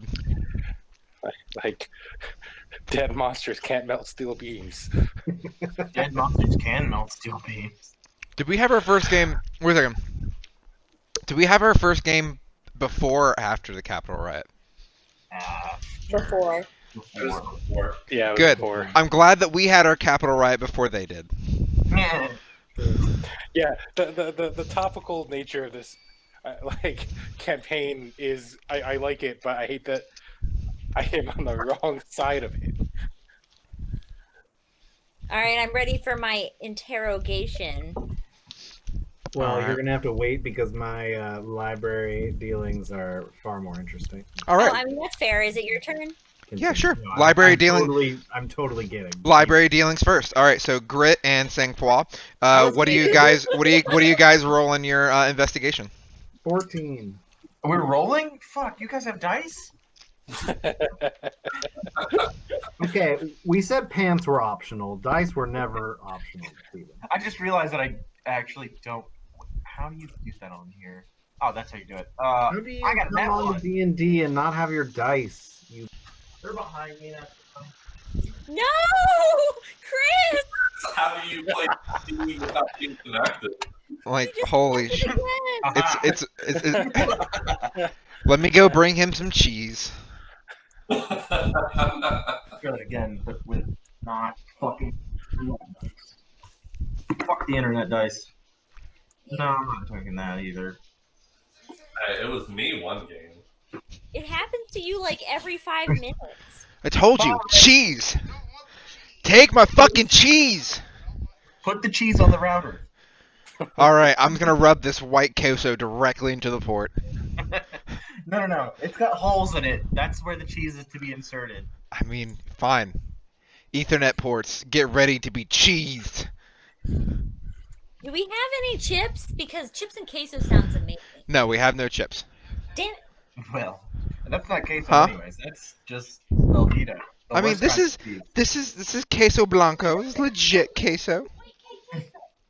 You smelt it. It looks like Velveeta. No, it's white cake and you melt it down. Okay. How dare you insult my cheap ass block of Velveeta? Look, Velveeta is the worst of cheeses, if it could be considered a cheese. Well, Kris, since I'm standing here and just looking at you, we can still play actually. When the 14. DM has to find the player. Yeah. As long as you can. Well, luckily it's just really role play with me. Steven, of course, with you getting a nat 1, you find fucking jack all. Yeah, that's the last time I rolled the internet dice. Vanilla wafer. I haven't had one of these since I was a fucking kid, man. Is it a kangaroo dipper Oh thing? god, no, it's a vanilla wafer. It's a standard, regular fucking Benton's vanilla wafer. How have you? Never mind. I don't want it. Have I not had one since being a kid? Yeah. Because the only people I knew who bought these were my grandparents. And they died. But they put them in banana pudding. Are you saying you've avoided banana pudding for the last Yes, fuck banana 30 pudding. years?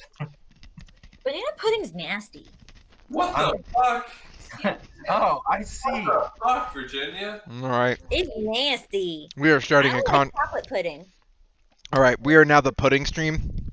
Welcome to the pudding stream, viewers. We only talk about puddings, we only fight puddings. Oh my God. All of you must defeat the Pudding King. The What is it? pudding king. Is that like a euphemism or? No, it's winter time. Put your pudding in my king. What? Whoa. Alright. And with that, Sangfroid is gone. Sangfroid's back. I mean, but he shut his door in my face, so he's gone from my heart. Oh. Cut him off. He's also on mute and not moving, so. I was worried you were going to take more All of my vanilla wafers. I've insulted him. Alright, so, with your nat 1 grit, congratulations, you find no information. You're questioning if you know how to read. Because you keep on failing everything intellect-based. I understand all languages, but none of this makes sense. You're literally reading this book and you're like, I don't see how this book of onions will ever help me! However, Sangfroid, I'd like to think he nat one because the books start on shelves that are 4 feet high. oh god, he nat 1 because he can only reach the children's books. Uh-huh. Why are there so many pictures? Oh, I already know the alphabet! You can't read books that don't have words. You actually are just in the whole section of the library that's just in Draconic. It's like, this is the Dwarven section of the library. Why can't I read? Anyway, with your 14, you were initially looking over those 2 initial locations, which you just can't find. The two that he mentioned. Correct. Dragonclaw and Lanston. yeah, and Lanston. Lanston, yeah. It's like Langston, but no G. Yeah, I have it written down. You don't find anything on that. However, when you're looking over the Waterdeep one, it does talk about how the first major kingdom, of course, of Waterdeep was an elven kingdom. The next major kingdom was a dwarven kingdom that existed under Waterdeep. that you already knew. This is not on the tree. What it does talk about that is a little bit newer for you is the fact that the land the land before the elves had it belonged to the dragons, and that the elves had pretty much forced the dragons out. Then the elves took over it. Something happened to the elves, not knowing exactly what caused them to rout them out. And then the dwarves moved in midway through. Something also routed them out, not knowing what that is. And then from that point, a few hundred years passed, and then humans took it over, and then it became Waterdeep. Got it. So Sangfroid would take from that theoretically this used to be a place that dragons may have rejoiced, but they certainly are not doing so currently. So he doesn't know what to make of that. And what about Neverwinter? Does it say anything about dragons in Neverwinter? No, Neverwinter. Give me a separate roll for the founding of Neverwinter. Okay. I'm what just you going can to do a find. regular roll for this one. Regular roll. Hey, natural 20. Okay. So with the founding of Neverwinter, it was a beautiful landscape that was initially founded by elves, but elves and humans kind of intermingled there. And it became a very large half-elf colony. To what made it actually prosperous with it experiencing harsher winters and it had odd coastal anomalies, and was it attracted hosts to strange occurrences along with odd natural landscapes, such as a volcano. Is that there are many folk tale and rumor behind it that whoever was there made deals with extraplanar beings. Some say they made deals with devils from the hells. Some say that it was just a land that was protected and blessed by different gods. In particular, some say Tyr, though the timeline wouldn't add up for Tyr. Some say maybe it was one of the older gods that no longer exists. Maybe it was Au itself that protected Neverwinter. And then since then, it became a very human and half-elf ran civilization with a large dwarven population as well. And it became a very trade naval-based location. And that was all fine and dandy until about 60 years ago, where the volcano erupted and eliminated like 75% of the population, including like the entire ruling class. Woof. Yeah. Which then, for almost a decade and a half, it went lawless and without leader, with several different just factions that were warring for control. One would win and have control, but no one would follow them. And it wasn't until a singular person came up claiming to be the rightful heir, were able to stop the fighting and unify the people. Under new Neverwinter, under the name of Neverwinter, and bring them back into the front of civilization as a cultural and trade empire, and that was Daggelt Neverember. I would imagine that is our man of the hour. He is he came in saying that he was the bastard son of the former lord. And he claims that he's the lord and protector of Neverwinter by blood. Some question it, but many have come to just accept it one way or the other, as he has served Neverwinter well, utilizing mercenary bands to establish peace and to establish control. He also, many of the mercenary bands still to this day have become almost like a recognized house within the city, even though they are technically still a mercenary band. They're still mercenary bands, and of course, Neverwinter. It goes on to say that like that kind of tradition of paid hands and skilled hands has become very much the embodiment of Neverwinter, of being the city of skilled hands, where many as Waterdeep is about innovation and new things and creativity. Neverwinter focuses on more of the honing of a craft, of those who wish to make the most of their wares financially. So, Gotcha. yep. No mention of dragons, however. Copy that. That's all good to know. So after my, however, between 30 minutes an hour, however long you think that took, I'll go find Grit struggling to reach the higher shelves and let him know what I found. So I looked into those two cities that the gentleman up front mentioned, and I could not find anything, but it seems that at least at one time, Waterdeep itself was a place where dragons would have. So it goes rejoice. But that was a long time ago. That's many hundreds of years ago. But perhaps that's what it means. It was a very important place for dragons before elves came in and pushed them out somehow.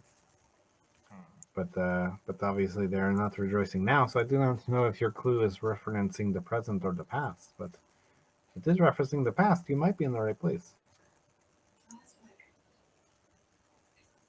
I can pretty safely say that where we are going next, where you have already been at this point, does not seem to be the place.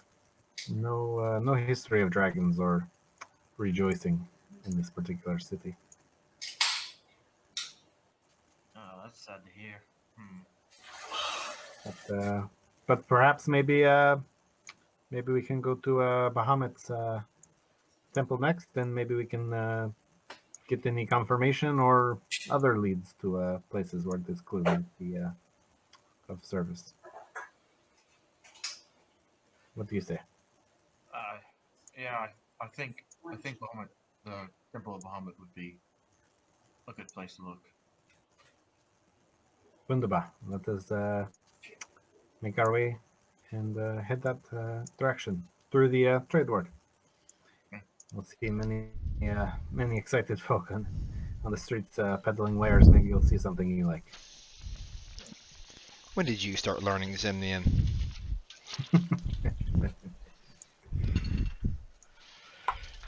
Well, sometimes I go to Winterfell, sometimes I go to Jorhas, sometimes I go to the Dwendalian Empire. I'm a well-traveled man. All right, and with that, yeah, you leave the Keep of Tyr and make your way. On my way out, I'll put a silver piece on the counter of the desk of the gentleman, and thank you for his assistance. Oh, thank you. I appreciate it. Take care. Did you find your answer? Unsure, but closer than we were before we came, so I appreciate your assistance. He nods at you as you lick your leave, and you make your way to the Temple of the Silver Dragon. See. All right. So this, of course, you have to cut your way across the market.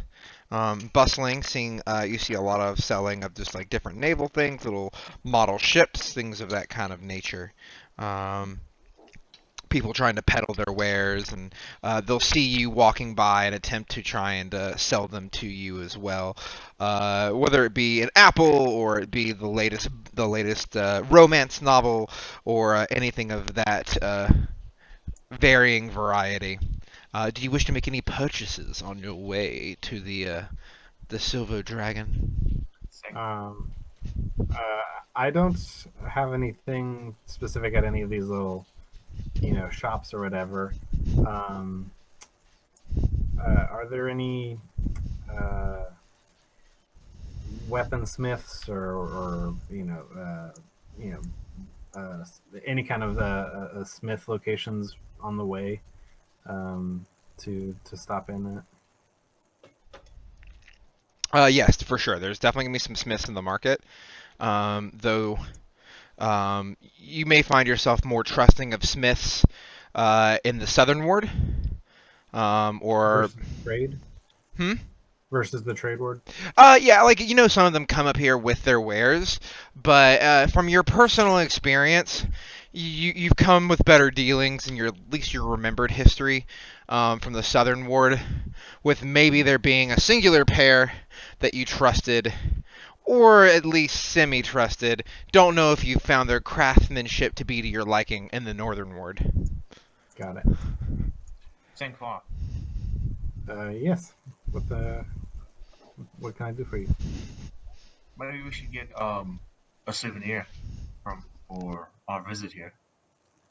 I think that would be a very good idea. Did you have any ideas? Can't exactly take a fish pie with us. No, well, food won't keep. I don't know. Maybe they have a nice shiny little ship. I saw a couple on one of the purveyor stands back there. Oh, like a model ship you saw. Yeah. That seems pretty interesting. Is it like in a bottle? I've seen those before in my time. Are they in the bottles though?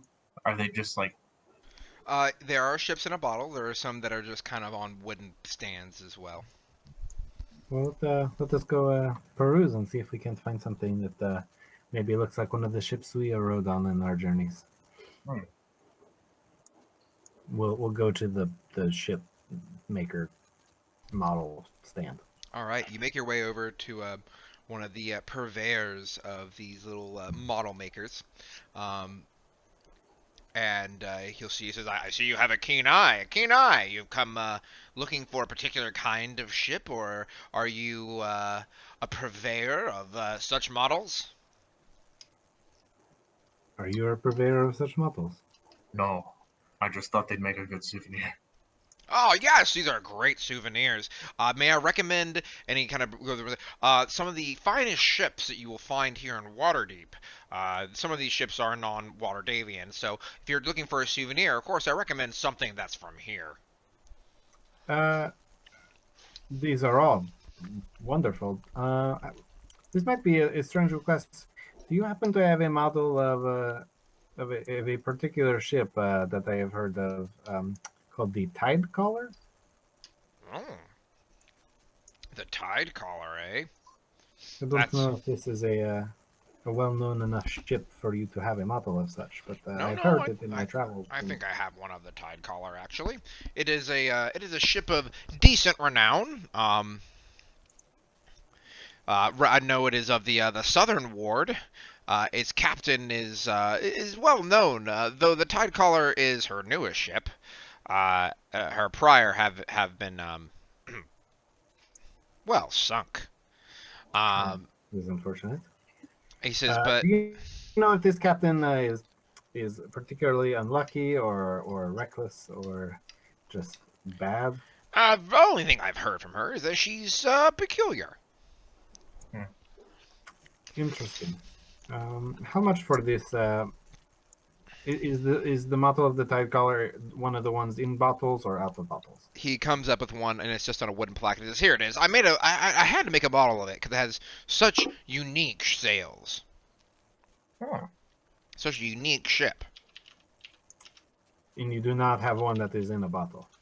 I could. He says, I don't have one currently in a bottle. No. Okay.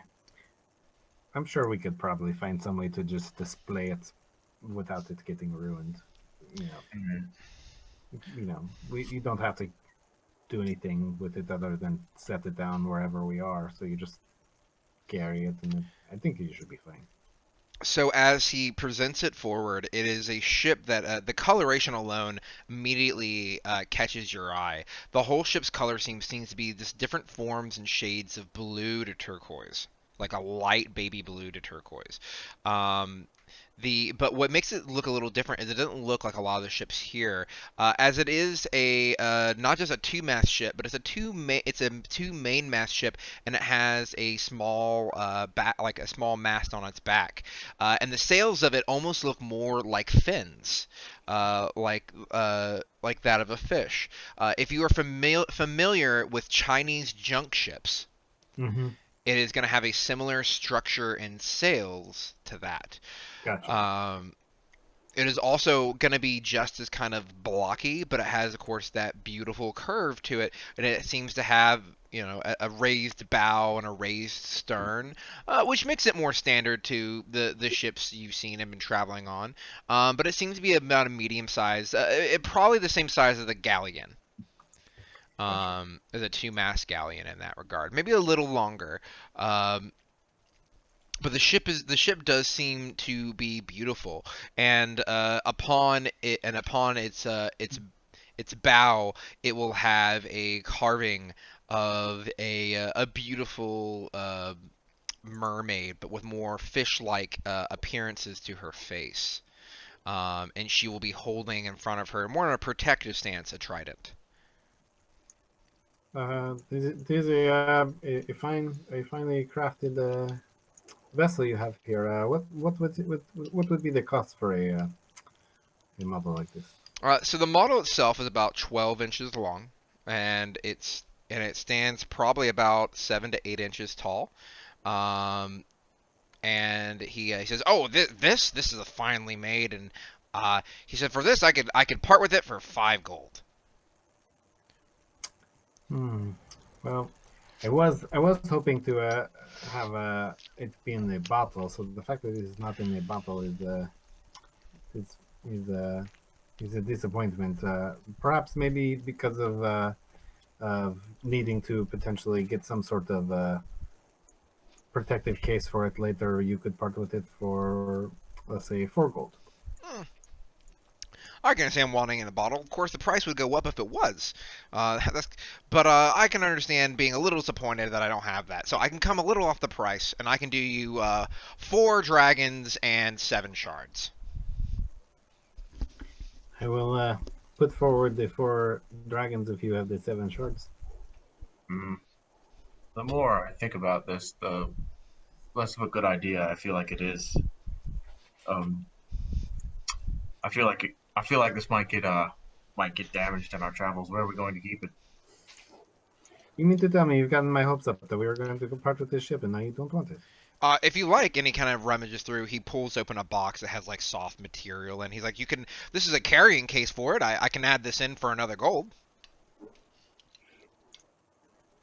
It is a soft carrying case for a fragile model. I do not see how that is going to help. Well, the interior is soft. The outside isn't it? Oh, it is a hard outside. Yeah, but it has like a softer membrane on the inside that's designed to cradle it and prevent it from shaking or anything like that. The model and the carrying case, 5 gold and 5 shards. Sure, I can let it go for that. I will pay the 5 gold and 5 shards.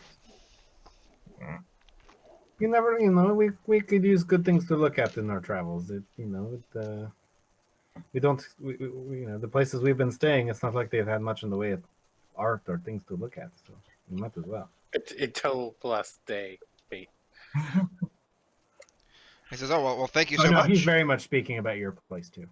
Yeah, well, I'm kidding. I mean, if he wants to lie about the quality of conditions because he's petty like that, I can't stop him. I'm Bo. I'm sorry to reconfirm about the naming convention. Shards or silver? Correct. Just making sure.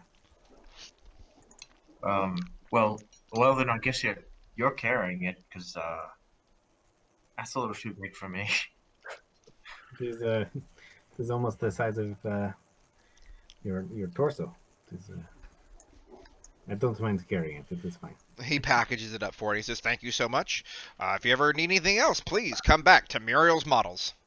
Muriel's? Yep. Muriel's Models. Okay. It is Muirelle.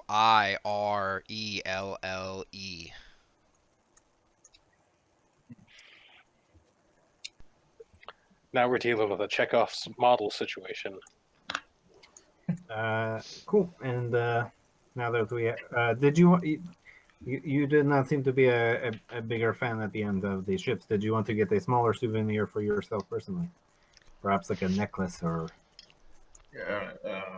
a weapon of some sort or something. Not very fond of weapons, but maybe Perhaps a nice piece of jewelry then. something like a medallion sounds good. He says, I make models of notable people in Waterdeep, and he pulls out one of Layrel's silver hand. He says, they're much more sturdy. Well, you met the nice lady. It's just a D&D mini. You met the nice lady. Do you want the statue of her? 3D printed it this morning. With clay. Painted it myself. Clay? No, I used resin. Fancy. Well, you met the nice lady. Do you want the statue of her?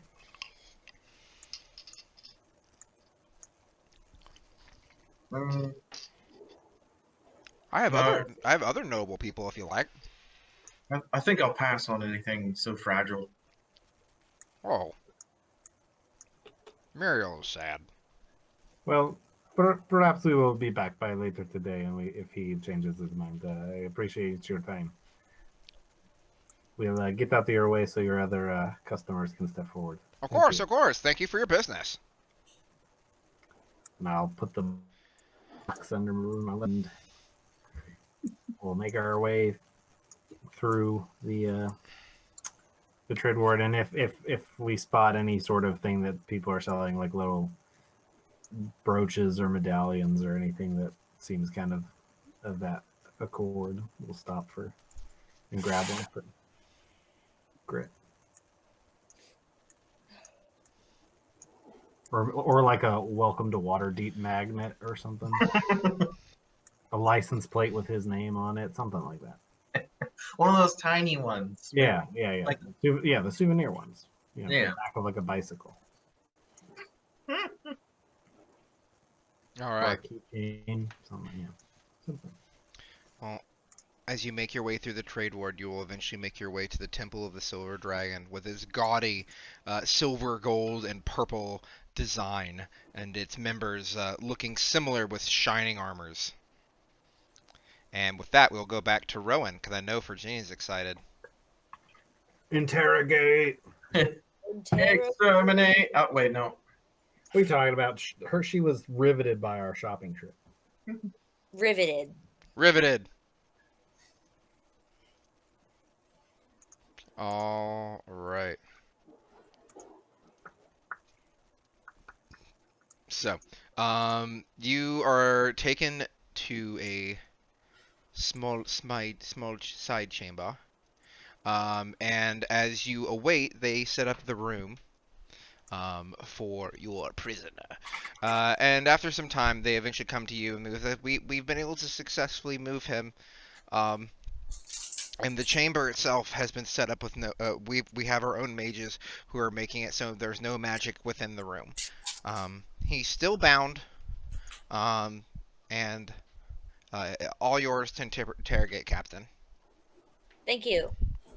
All right. As you enter the room, you see bound to a wooden chair that has iron and that's iron reinforced. You can see that it's been like bolted and attached to the ground. You see this tall, lanky, and bony drow figure, stripped of any clothing, wearing nothing but like the equivalent of a simple loincloth. Its form is almost just like emaciated, tattoos all over its body of spiders, skulls, and other images of necrotic drow culture.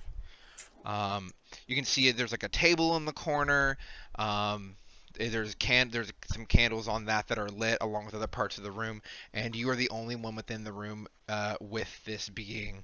It is not the being currently is gagged. Okay, so first I just kind of stare at him. I fold my arms and just stare at him for a while. He peers back at you.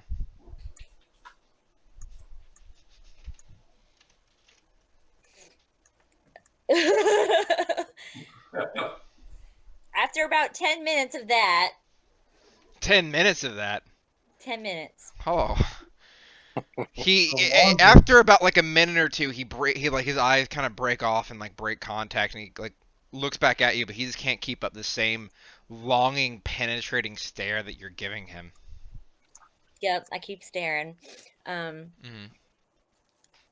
All right, so after about 10 minutes, I go up and I take off his gag and I say, "You're going to tell me who sent you last night." And he spits at you. Do you speak Undercommon? No. You have no idea what he said. He doesn't speak common? You don't Or know. he's choosing not to. Choosing not to. Wait, he didn't have to speak the language I speak? Damn it. Okay. I'm going to lean forward and say, I don't know this at all, but I'm going to say, I know you can understand me. Who sent you last night? Make a persuasion.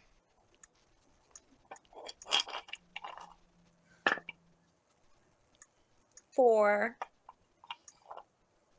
4.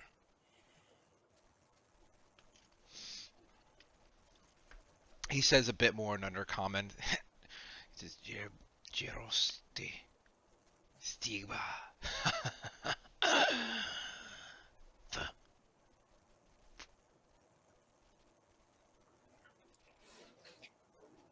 Let's see. I take out one of my hand axes. Okay. He sees you take it out.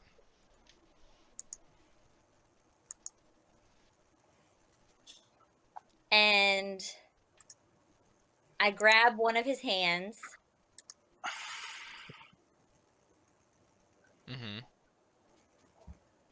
And pull out a finger. You bring it down to one of his fingers. And I raise the axe. Mm-hmm. And I look at him. I'm like, "Are you sure you don't want to tell me?" Spits in your face. And I bring down the axe on his finger. Woo! Okay. Holy fuck! Just. Ah! Ah! And he just starts saying lots of slurs that you just what you can interpret as slurs. He looks at you. You're just screaming in pain. And then he.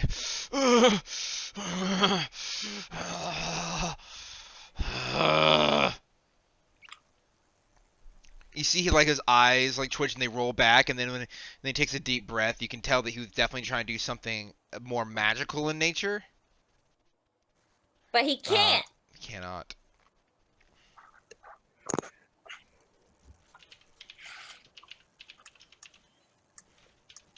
I stare at him some more.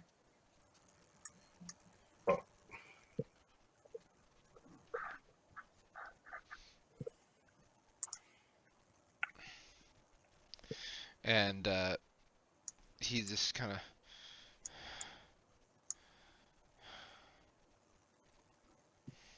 But doesn't say anything as he kind of like the blood is now flowing out of where his finger was. You still don't want to tell me? Can I roll intimidation? Sure. How are you intimidating him? I mean, I guess that's up to you because I just said something physical, but Okay, well, what physical? How do you physically wish to intimidate him? I mean, I just chopped off his finger. Do you want to threaten another finger?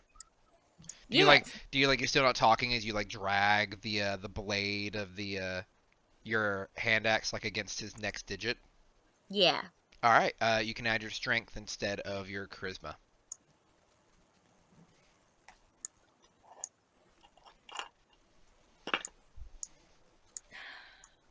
10. I'm rolling like shit. You see him like start breathing and like furrow his lips. He seems to be like preparing himself and steeling himself for the next strike.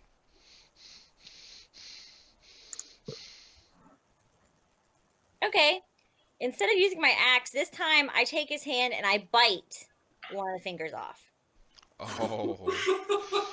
Oh. So you can feel his finger like twitching in your mouth, trying to escape it, pulling. You having to like use your tongue to like push it back or to move it out of the way, so you can keep gnawing at the base. Your teeth hitting the bone. You having to push a little further into like in between the fingers to dig your teeth into the joint to be able to cut through the cartilage with your incisors, and then eventually. As you extract it, pulling away just like strips of flesh and skin from like the main part of his hand.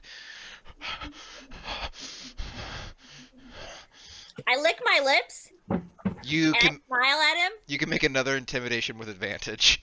And I'm like, tasty. Do you eat the finger? No. You But spit it out? Okay. I act like I might. You're And just chewing on it. Ugh. Nick, Oh, okay.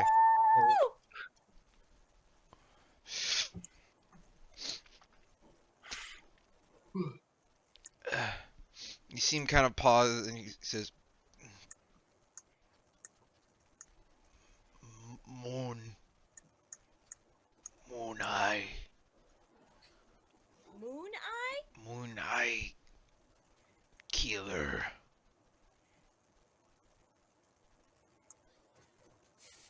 But what the fuck is he saying? What I just said. Moon Eye Killer?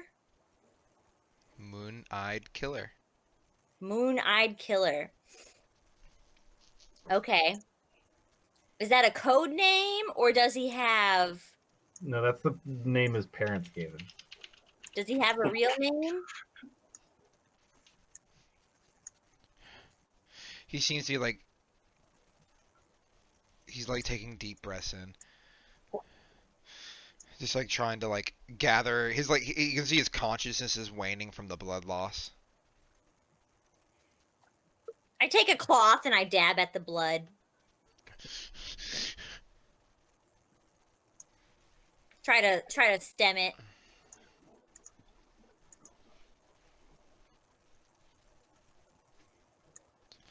He just kind of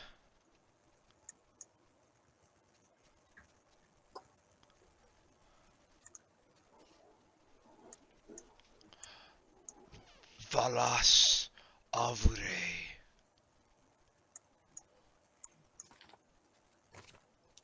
Hold on.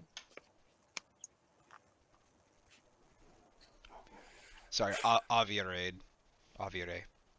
Valas Avire. Can you spell this for me? Sure, Valas. Valas. While all this is happening, Grit is just like trying on jewelry. It's a shopping mall. I'm just hanging them off my horns. Like the turn that this fucking game took from us buying a model ship to Rowan fucking going Jack Bauer on this guy. Welcome to D&D, man. Jesus. That apparently was too much. We know. It's too bad that we have no viewership during this. No one gets to witness this.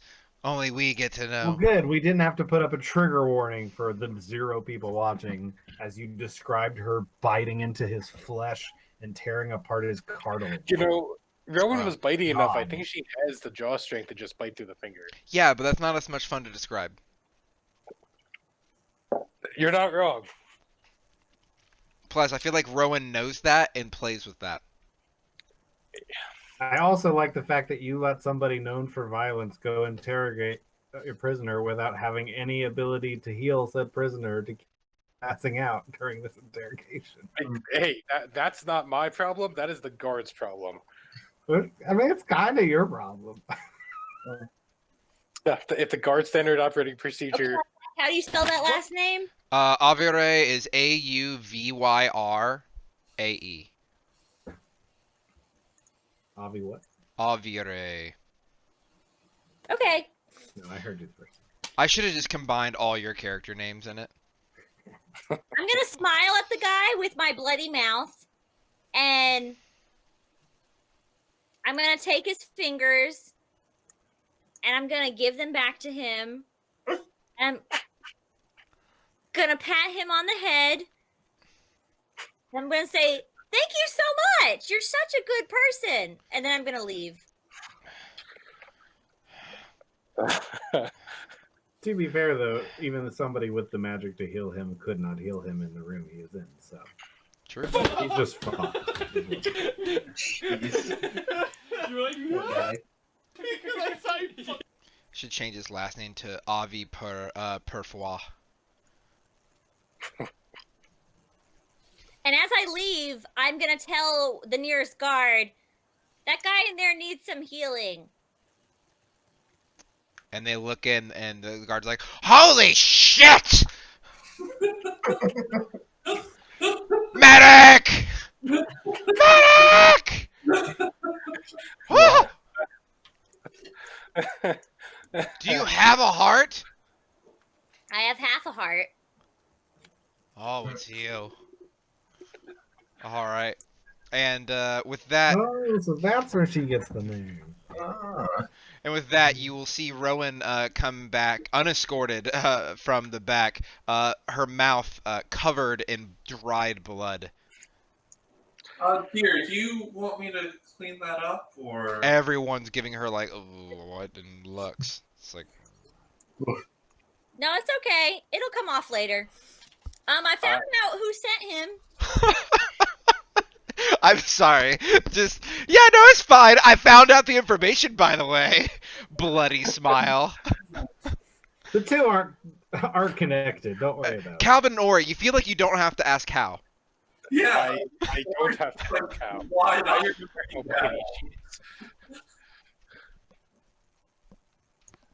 So So, first he said the guy's name is the Moon-Eyed Killer, but then he gave me a real name, Valas Arurawe.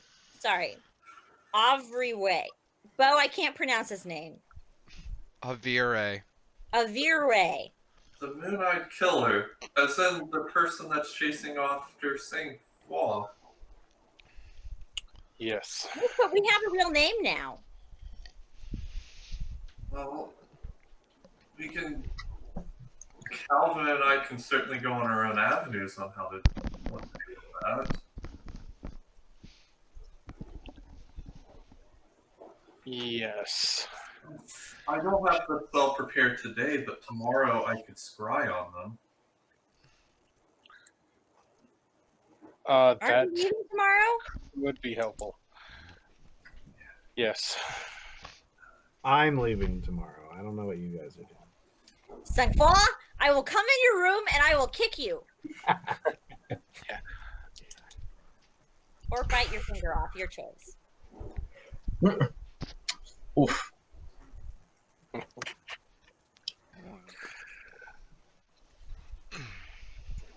All right. All right. We should leave though, because I think We should go. We should go.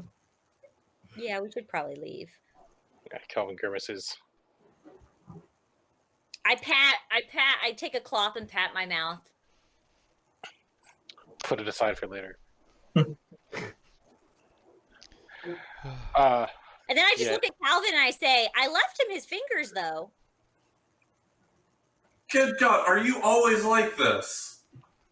I just smile with my pointy teeth at Ori. That are all still caked with blood, and you can see what you think might be a bit of fibrous sinew. She took some chunks out of people 4 years ago too. For fun. Now I do it in the name of the law though. Remind me to get metal stockings. Oh, I won't bite you. You're nice. No, you see Calvin just kind of look at you and nod. That metal stockings are a good investment. He remembers her just randomly biting people in taverns for no good reason. Because I didn't like them. Yeah, but that's not like somebody does not justify biting them in polite society. No, you're right. Now Rowan only bites people if it's for a lawful reason, like interrogating. Uh-huh. We should be All right. leaving. We should definitely be leaving. Yep. Yeah, even though I did this legally, it's still kind of frowned down upon. God. But that's why they made me captain. Because I'm tough on crime. I feel more unsafe knowing you're a part of.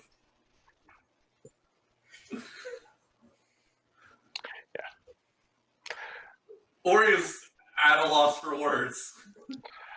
Kelvin has a very, very thin, grim, not smile on his face, and leads the way out. So now that we have this information, what are we going to do with it? Well, Ori already said she's going to scry, I guess. I guess that was the answer. I'll put the word out to my contacts, see what we can run down, see if we can identify who we may have been talking to in the city.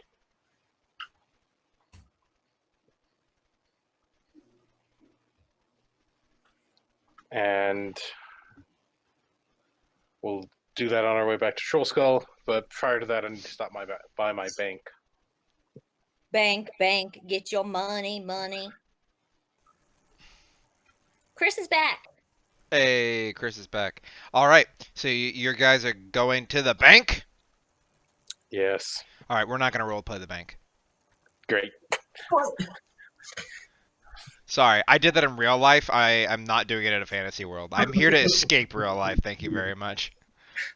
Oh, so. Well. Okay. Welcome to Hell's Largo. How can I help you? We'll just do a song instead. Bank, I'm going to the bank. I'm going to the bank. Going to the bank. The only thing I need to know, Carl, is Pretty how sure that much song is you stopping. are withdrawing. I'm not. I'm setting it up so that basically I can access. Basically, I'm setting it up so I can access my funds from Neverwinter, and doing preliminaries to see if I can get a 30,000 dragon loan. As basically get preliminaries on that. No.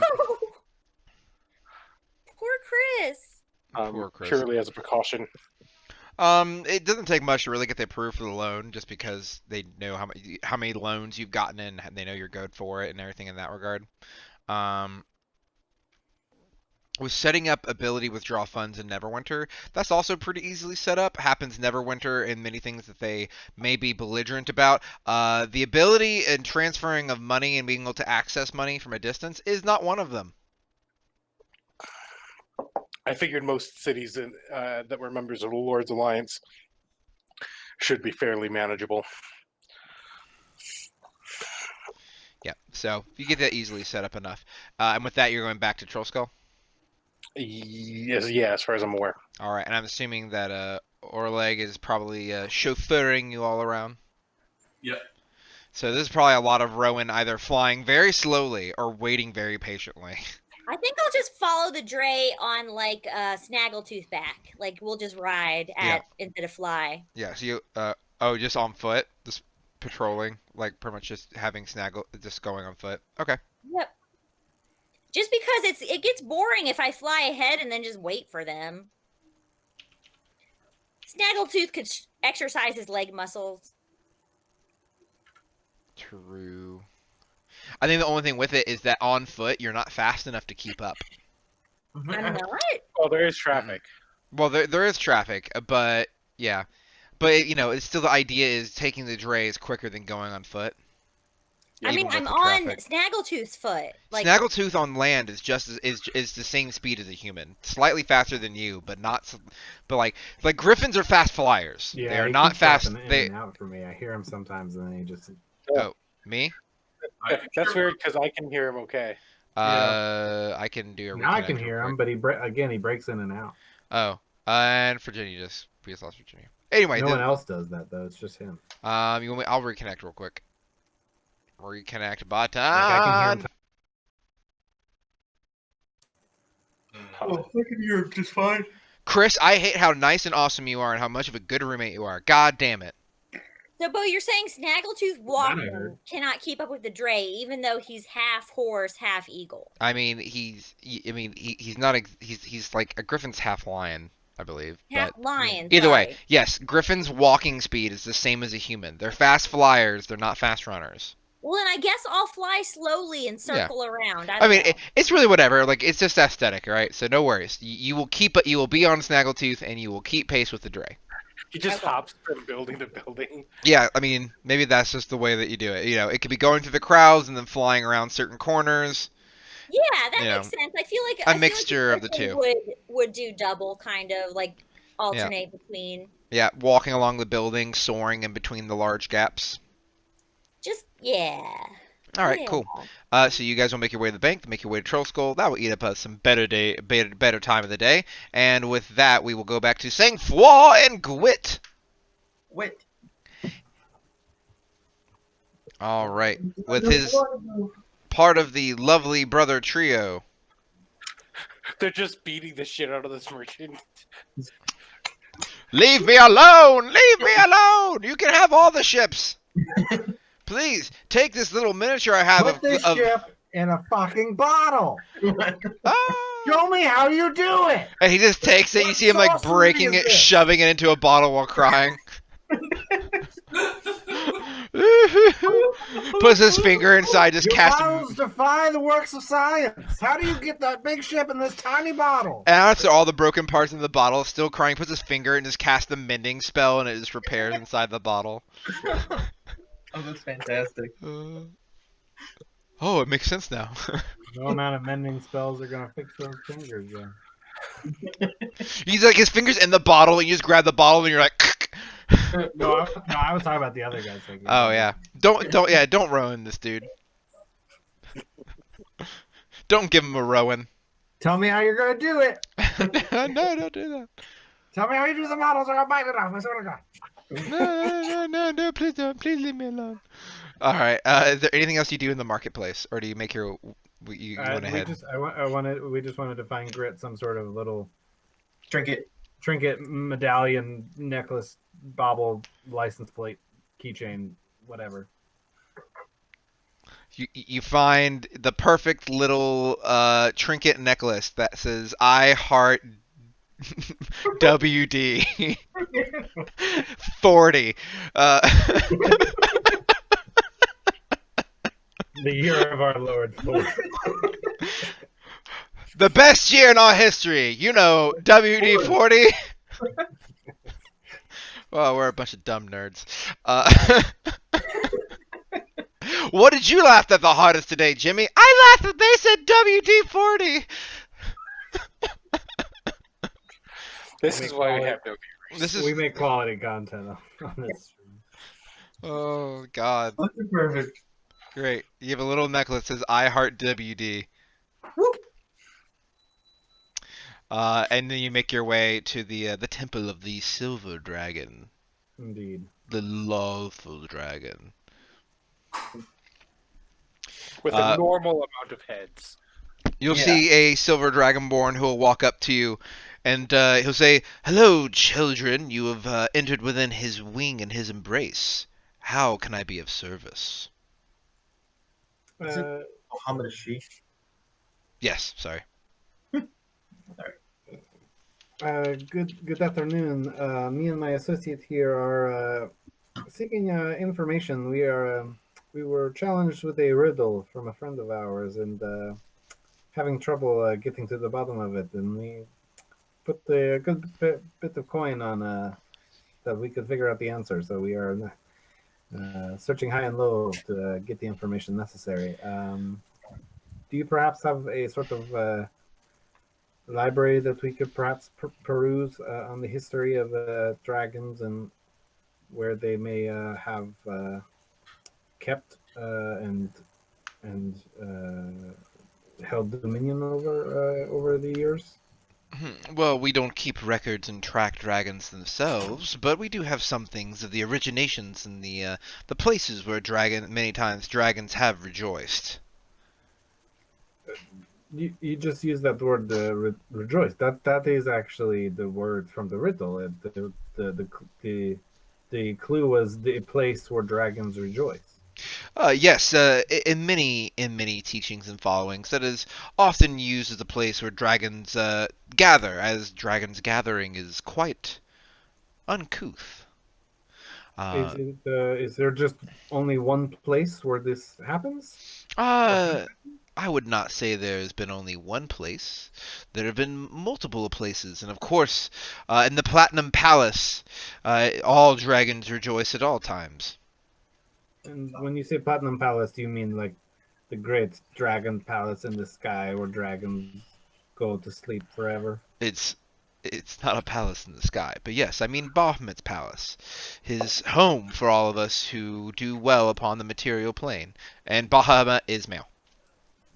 Tiamat is female. Yeah. Oh, okay, I got that backwards. Yeah. Fine. All right. Okay. Is so, but that's not really, a place on this particular plane. So, besides Waterdeep, are there any other cities along the Sword Coast, or in the general Hmm. area that would be considered a place where dragons rejoice? He kind of pauses and says, "I'm surprised. You knew that Waterdeep was once a home to dragonkind?" Uh, Very recently, like I said, we've been trying to get to the bottom of this riddle, and that is as close as I got, was Well. finding out that they once lived here many moons ago. Well, your research has done you well. They say upon one of the many moons that dragons have once rejoiced upon there, but amongst the land and different homes, they convene, they meet, but in the aspect of sharing home, it is quite rare. I cannot name of a particular location or place that they currently are rejoicing. Hmm. Do you know if there was a particular way for us to maybe find that information out? You are more than welcome to enter our libraries and read through our scrolls, if you like. It might have information on where such rejoicing might be occurring. It might. I cannot say that I know for sure. I've not read through every scroll and every book. I see. I understand. Well, I think it is certainly worth a look, uh, and we do appreciate your time. Of course. Grit, why don't you go ahead and head inside? I just have a few more questions for the individual. Fair enough. Don't take too long. Oh, I do not want to. Yeah, I'll watch Grit make his way up the steps and into the temple. A little off topic of your Yes. original question. Yes, friend. How can I Your help? Bahamut is a silver dragon, yes, The Platinum Dragon. or platinum? Excuse me, the Mhm. metallics. But if I understand it, typically any kind of metallic type dragon is usually of the friendlier variety, as opposed to, say, a more colorful oriented dragon. Is that true? That is most commonly the case, but history has shown that eh, as there may be natural dispositions to each of us, there are always outliers, Oh, those but of course. exceptions to the rule. But of course, yes. Sometimes your nature may be more chaotic, but your teachings were more of a structured nature. I understand. It's not it is not a blanket statement for every dragon. Just a general rule of thumb, perhaps. Uh, so so a gold dragon would be more than likely probably an ally of Bahamut's. Uh, Most likely, correct? Of course, gold dragons are often kind and protect lesser races and wise and guide and honor the fealty of king and hold justice and good above all. They are often the paragons of his worshippers. I see. And They dragons. They have the ability to change form, and hide amongst the people. Those of particular strength, yes, they have the ability to be cunning and to be casters, same as you and I could be casters. Wouldn't that be something? I've witnessed it time before. It is absolutely something. That is good to know. And if one of these dragons were slain, they would probably be in this great palace you were referring to earlier. Yes. Yes, assuming that their soul ascended without any prevention and with good faith and of course with if they were devout and a follower of Bahamut and that is the life they led, then yes. But some dragons don't follow the Justice Maker and his full belief. Some find themselves more towards her mercy and to the will of the fates and worship Tamora. Some find themselves more in the aspect of balance and making things right but equal, and may find their soul being more pulled towards Lindis. Dragons, much like us, have their own will to choose. I But see. oftentimes, Bahamut for a metallic dragon is a fair guess. I see. Well, that is a good comfort to know that that might be a possibility if something like that were to happen. So that is good to know. I appreciate your time. Thank you very much. Of course, of course. You've brought interesting conversation today. I wasn't fully ready or prepared for that. Well, it is Fleetwick. Anything can happen, right? You are correct on that. And of course, if there's anything else you need, you just let me know. I will be certain to do that. I will peruse yourselves, and I will let you know if I find out any information that might tickle your fancy. And I'll make my way inside. All right. While inside, you see many that are giving coin and are on that have bent the knee in order to pray towards the Platinum Dragon.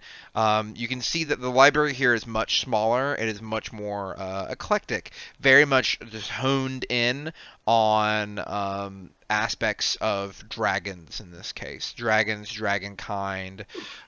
Even has books about kobolds and things like that. And as you walk in, one of the other followers will see you, Grit, and just says, "Hail, mighty dragon," and will put up a hand. And while they walk by you, you seem to be doted on with a fair amount of respect here. No one seems to be giving you odd looks or weary side eyes. They seem to be treating you with a way you've never been treated before. Almost at the first, you feel like it is mockingly.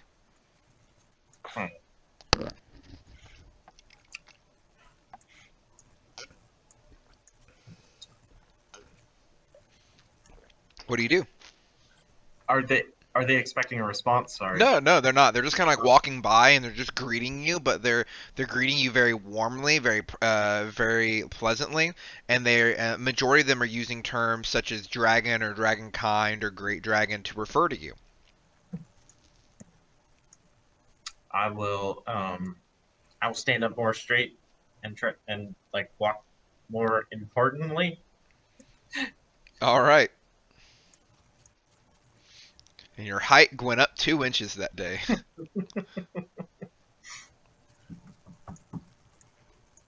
All right, and then you two just research. Yeah, just gonna try and look into, see if there's any, specifically trying to find if there's any location beyond Waterdeep that is mentioned as a place where dragons have rejoiced in the past or are currently rejoicing now. I would like an investigation from each of you. And I will use my other inspiration. I will give one of my inspiration to Grit because Kelvin would be super helpful in this, or the interrogation, and he can't do any of it. Okay, that's better. That's much better. I got an 18. Wait, is this just a standard intelligence or is this history or Investigation. Okay, yeah, standard 18. I got 14. All right. So Sangfroid, upon your readings, you go looking for like the two other locations that the other person mentioned, right? Like the other two that he mentioned, and the first one that he mentioned, Dragon Claw and Landstrom. Oh yeah. So Lanston, the first one he mentioned, it is you do find it. You do find information about it. It is the name of a dragon town in a children's book. Okay. Oh. It is not real. Got it. That's just what they want you to think. You were like perusing about, and then you saw a book called The Dragons of Lanston, and you immediately picked it up in excitement, thinking that you had found something. And as you began to open it, you realized it was a child's tale. I still make a note of it because you know what? They told me Narnia wasn't really there, but I believe. Here we are. Here we are in Narnia. Some would argue that the Forgotten Realms is a made-up place in a book. Can you believe it? The theory has been postulated. Those people are crazy. They're crazy, I tell you, crazy. Conspiracy theorists. With Dragonclaw, that one, you do see the name crop up once or twice. Though everything you're reading on it there's not much talk on it. It seems to be in a random location in Chult, and it seems to be the home to local wild dragon born, not dragons. Gotcha. So those both seem somewhat like dead ends. Yeah, they don't seem as open ended as you would enjoy. Yeah. When within your readings or discoveries, there's nothing else that you're finding within it. Nothing telling me about a present day dream circle kumbaya of dragons. Correct. Nothing else saying that there's a current community of dragons that is operating somewhere. Copy that. And but I'm sure Grit did even better. Yeah, I got a 14, so probably not. So Grit, you do find the book on the Waterdeep history, so you get to learn that. Oh yeah. So you get to read that for yourself and see if that means anything to you. So. What? Yeah, it doesn't really specify anything more. Other than that the land here belonged to... Now, it does specify one thing more than what Sangfroid got. And it does specify that the Gathering of Dragons in Waterdeep were chromatic dragons. Good dragon. Okay. No. A bad dragon. Yes. Well, metallic are typically good. Chromatic are typically bad.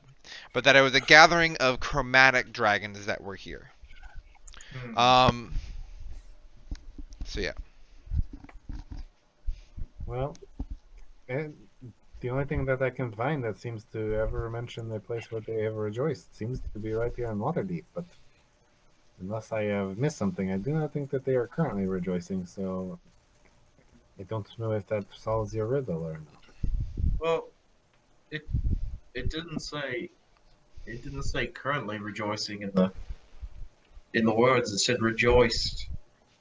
I imagine that's past tense. It does sound past tense, but I don't know what to do with that information. And if we know we're here, you're here. What happens? What happens next? What shouldn't we know what to do as the next step? If we know that this is the place, is there anything more, or have you been to any other locations when you solved previous riddles and it was clear of what you were supposed to do next? No, I'm not one for solving riddles all that often. Honestly, this is probably the first one. I've ever had. Hmm. But this is to find them. This clue is to lead you to them, correct? The two you were looking for? Yeah, the information that I got is so vague and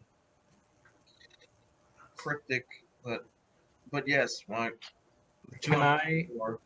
can I hail down one of the priests or people who are of a working manner in this temple? Can I flag one of them down? Yeah, you can flag down one of the acolytes. You flag one down. She looks at you. Yes. Uh, I apologize for taking up your time. This might seem like a strange question. Have you happened to see two other gentlemen that look like my friend here that may have passed by within the last couple months, perhaps? She kind of looks him up and down. No, I don't see really much kobold of kind within cities. It is a pleasant sight, though. That is what I figured, so I assumed if you had seen them, you would remember. It was worth checking. I appreciate your time. Thank you so much. Of course. Well, I was hoping that would be way more awesome. There is one other thing that kind of stands out in what I was told. Do tell. One of the lines is captive, the dragon with the withered claw. But I don't know of any dragons with withered claws. I flagged down that same acolyte. Oh, yes. Can I help you? Follow up question. I apologize. Does the term dragon with the withered claw have any significance to you or anybody in this church? She pauses. She thinks on it.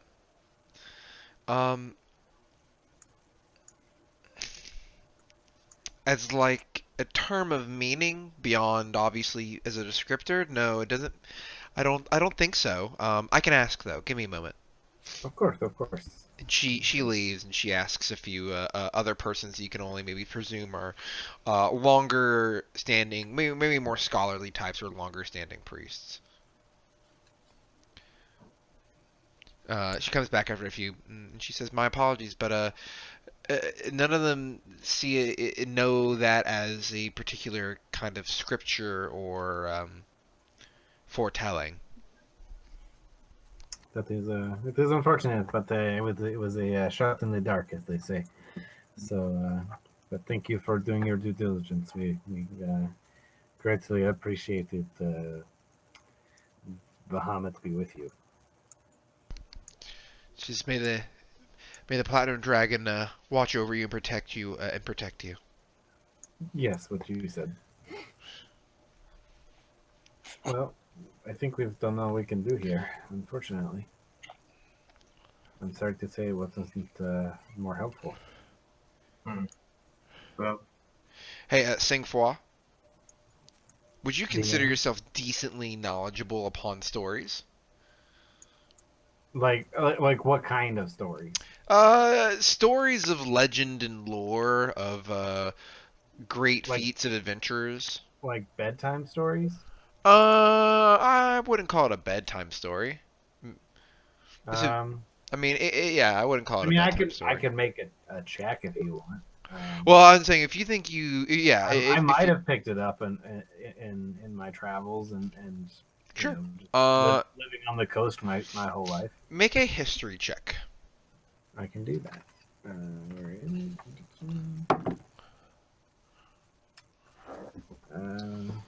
That's good. So 16 plus 5, so 21. Ooh. Even or odd? Even. Even.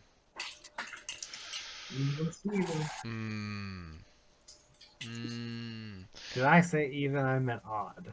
Odd. I'll just stick with even. That's what I said.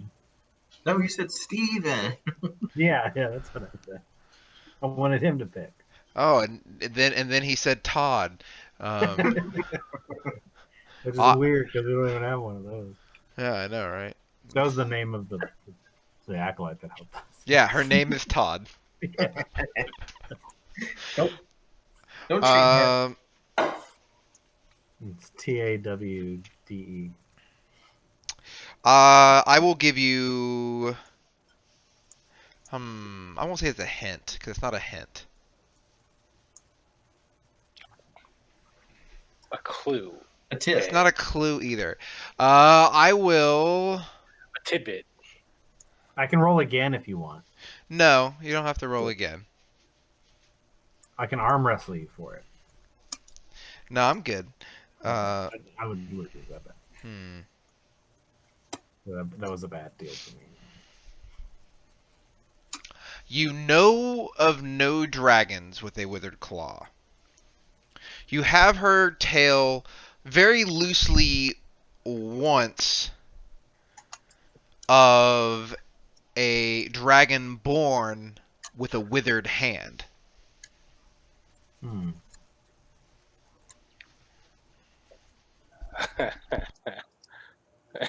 Okay. I don't like.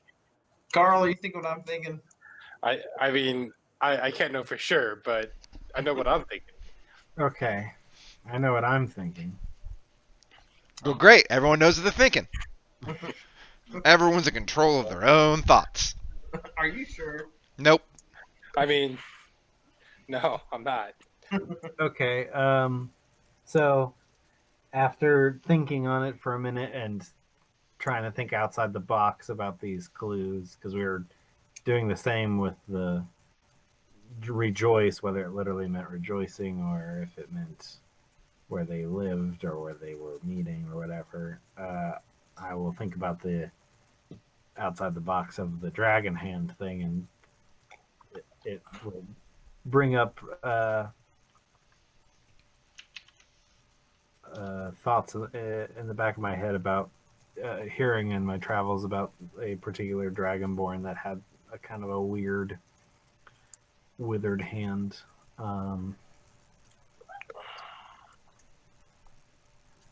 I will bother the acolyte for a third and final time. With a knife. I throw a knife at her. She goes. Yes. I am so sorry. I keep doing this to you, and I'm Uh, sure you're busy with many other responsibilities today. It's why I'm here. It's why I'm here. What can I do? I know that this is kind of like a bad word in this establishment, but do you happen to know if there is a place that worshippers of Hera would be located, where they congregate strongly in numbers? She kind of pulls you to the side. Why are you speaking of that cult? I assure you, I am not interested in joining. This is not like trying to find out where to sign up to join. It is not like that at all. I'm trying to solve a mystery, and I think part of it involves somebody that belongs to that cult. So I'm just trying to figure out where they might be located. So She says, I don't know. I don't track the following of cults. I thought maybe you guys would do that because they're like enemy numero uno. I mean, you're better off heading to Baldur's Gate.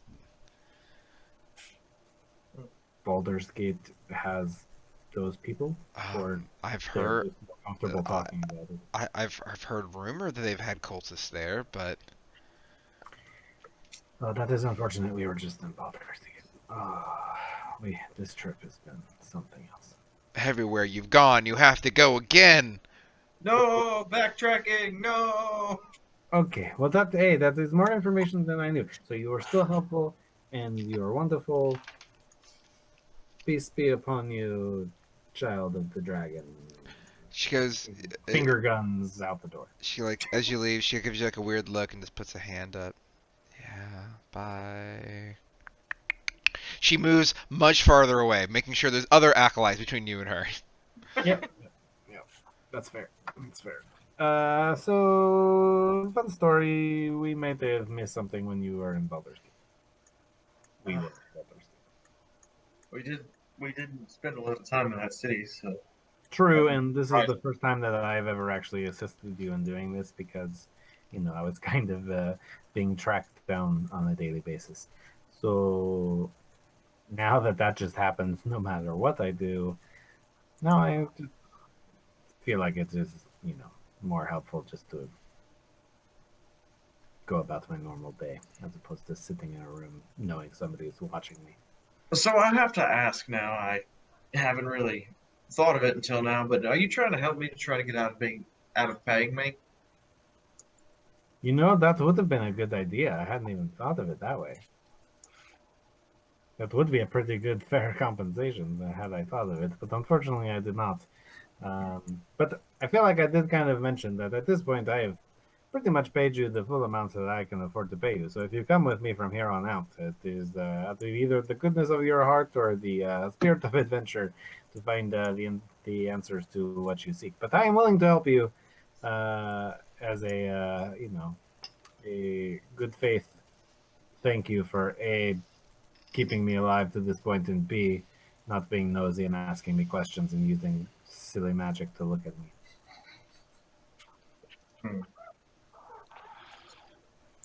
Don't worry, that wasn't talking about anybody in particular. It's just a saying. Ori is laughing somewhere. Never heard that saying before, but all right. It is from a place you haven't been before. It's fine. If we can find more information in Baldur's Gate, then I guess that's where I'm headed next. Oh, but we're going to Neverwinter. I don't know how you're going to get to Baldur's Gate. But I'm sure once we're done in Neverwinter, we can go to Baldur's Gate. I mean, once we go to Neverwinter, we're going to find out what this staff does. We're going to bring that information back. They're finally going to be like, oh my god, Sangfroid, you're so amazing. You told us all the information we needed and we didn't trust you, but we should have because you're great. And then they'll take it seriously, and then we can go and do whatever the fuck we want.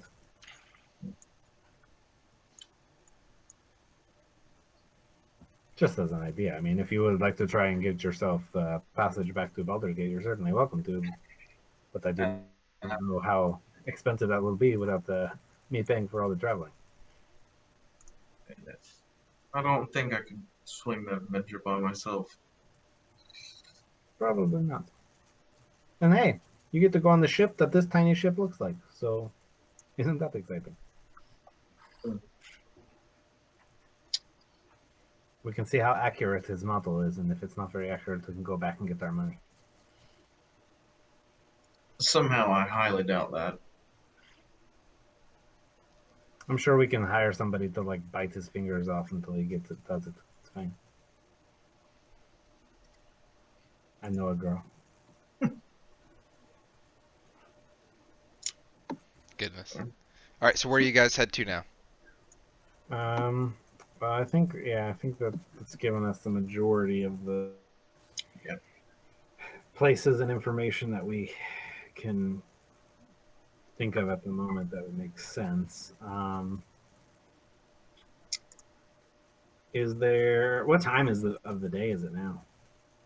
After all of your adventures and spending time reading and gathering information, it is moving on to late afternoon. Are you getting thirsty, my friend? We could stop in at the watering hole and get a drink, maybe an early dinner. That sounds like a fine idea.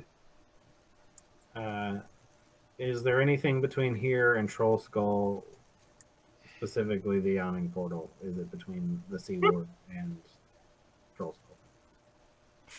I mean, technically anything is on the way if you make it, but you know what I mean. I mean, yeah, you are right now due west. It's not like it's a long walk from where you are. You have a major road that takes you pretty much all the way back from where you currently are. But there are a few places you could grab food or drink if you wanted to eat somewhere else other than Troll Skull. No, I meant the Yawning Portal. Oh, the Yawning Portal. The Yawning Portal is a long fucking walk. That is literally across. Is it not, quote, on the way to Troll Skull from where we are? No, your boat. So Okay, Troll I don't Skull. have a good idea of like the layout. So you're on the map, right? You see it? Troll Skull. Yeah, but I Troll don't know Skull where is. it is and all So that. Kind of Troll Skull is. Oh, you know what? Let me see something real quick. I want to make this a real easy, real quick. Yay, easy. Yeah, like Because see I maps just realized a lot of this but I don't know. may not actually be visible to you. Yay. So, Yawning Portal is right here. Or, sorry, Troll Skull's right there. The Yawning Portal is all the way down here. Oof. That's a walk. No, it's not. Wait, I thought we went through the trade ward to get to the. No, you had to go down. You had to go down into the Castle Ward, to go to the Font of Knowledge right here, in the Halls of Justice. You had to go. Yeah, you went over there, and then you went north. Said trades ward because that's where we got the damn ship and the thing. Well, the Trades Ward starts right here. You can be in the north. You can be in the northern aspects of it. Well, we went to the halls first, and then which is part of the Castle Ward. Yeah, and then we went and through the you trade cut ward no you cut through the market. Oh, I thought you said the trades ward. No, the market. No, there were people from the trades ward in the market. Maybe that's what. Yeah, because yeah. Okay, so got it. So yes, it would be a little ways out of the way, and then there's Troll School. Yeah, okay, that's totally opposite direction. Mm-hmm. Yeah, then I think we would just head back to Troll Skull since it's our final destination anyway. All right, and then since everyone is going back to Troll Skull, we will have you convene at early evening. Convene. So you're all back at Troll Skull. You as you pull up, as you fly above and you pull up in Dre, you will see on foot Sangfroid and Grit as you both enter in onto the onto Delzorin Street from the high road. I'm going to try and corner Sangfroid for the converse. He doesn't run away or anything of the sort. Yeah. Can I help you? I would like to apologize, but also I'd like to talk to you in private. I don't see why not. And I'll follow wherever she's leading to speak in private. I'll go just somewhere in the bar. Hopefully I can find like a quiet corner. We have those. Yeah, I figure at a Waterson establishment, that's sort of their specialty. What did you wish to talk to me about? I apologize. I don't understand why you wanted your identity to be kept secret. I feel like if somebody is keeping something secret, there's probably a pretty good reason for it. So, Well, sure, but there isn't any sort of direct malice with it, where usually when someone does, they're in. who knows? Maybe I'll surprise you. That would be fun. It wouldn't be the first time either. Well, trust me, I am full of surprises.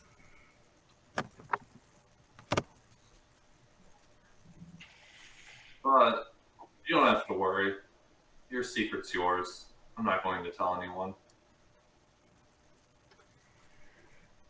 You know, to be honest, the secrets really wasn't even for all of you. It was mainly to try and avoid detection on my path to get here, but that proved to be of little use with our moon-eyed friend. And now... Mentioned something about them. It seems that we're all somewhat intertwined by your pursuer. Well, As long as you're intertwined with me, you are intertwined with our nice pursuer. Is kind of how that works. But unfortunately now, somebody has a lock of my hair, which means they are most certainly able to track me much easier without having to follow me around. So this disguise at this point is merely up as it has become the usual for these past months.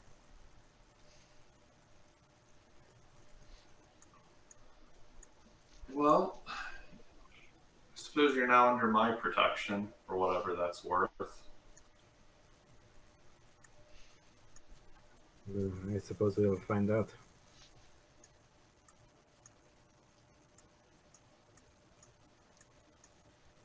How well do you know these other compatriots of yours? You know, Calvin, more in passing, we run in the same circles. Ronan, not at all. Well, let me offer just a small bit of warning. Considering I have seen you rub shoulders with Gerlaxel, you seem to be the trusting sort. I would not continue to make that mistake with everyone you meet. I think if you would have heard my conversation with Calvin earlier, you would know that that is not the truth. Perhaps not, but the fact that you had that conversation seems to indicate maybe you trust him. No, quite the opposite. Hmm. Just as you wear your disguise, I have my own. Are you saying I should make my eyes glow off funny colors and look at you? You can if you want. You won't get anything good from it, though. This is probably true. Can't say that you did either. But I suppose it depends on who you ask. I know your type, though. And we have more in common than you would think.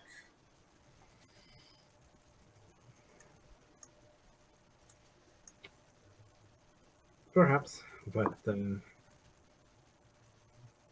end of the day, whether you choose to board the Tidecaller tomorrow with me or otherwise is of little concern to me. I am not here to make friends. I am not here to enlist allies. I was simply here to display information, and since that information is enough to now get enough to make people listen. If you want to come along and join that, you are most welcome to. I'm not going to stop you, but I've never had a good reason to leave the city. So this should be a good first little adventure. hopefully it is not your last. We'll see how well you can protect me, the vulnerable damsel in distress. Yeah. If nothing else, it seems you need somebody around to keep your ass out of trouble. And as I say that, I'll walk past to end the conversation, and as I do, I'll put my hand on her shoulder and cast Cure Wounds at 4th level. All right, please go ahead and roll your heal. Or do you let her touch you, or let him touch you? I mean, it's not aggressive. I'm not No. trying to hit you. It's just a small little pat. Yeah, it's just a gentle shoulder touch. It's not a. Yeah. I'm not slugging you. Yeah, we're just using this to establish, because I think Ori has yet to kind of like experience physical touch from another player, so we just want to see, make sure this is something that Ori accepts, or if this is something that Ori seems wary Sure, about. I just wanted to make sure he understood it wasn't an aggressive. Right. No, I'm going to grab your hand as you do it, like your wrist, and you're going to, I don't know how high your passive perception is, you're going to see the beginnings of some incantations. So with that, you will be making competing sleight of hand rolls. Well, that's gonna go terribly.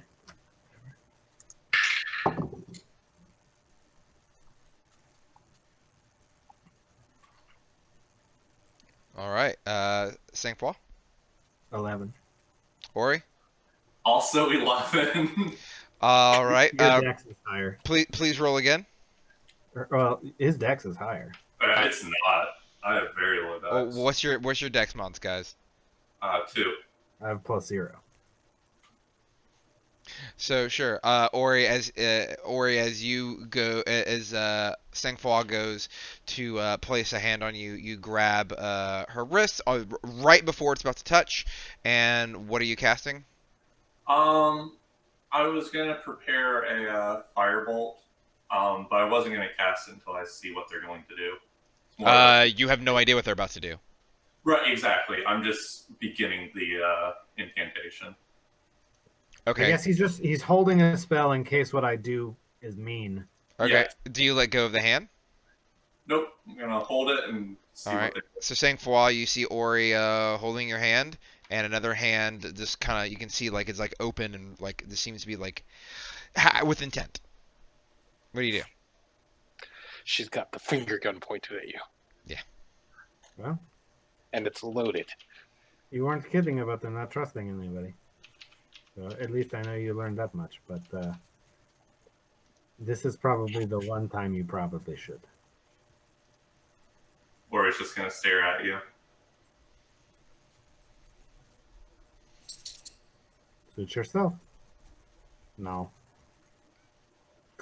Close my open hand and just wait there patiently for her to let go. I'm gonna let go, but still have my my other hand. You're gonna see the palm kind of go upward, facing towards you. All right. The grip is broken. Sangfroid, I'll just keep walking. All right. Sangfroid retracts his hand and walks past you. Oh man. Man, that was the most tense shoulder pat, or attempt at a shoulder pat. All right. What's Now everyone turn else? around. What's everyone else doing? You're all pretty much at Troll Skull Manor now. I am.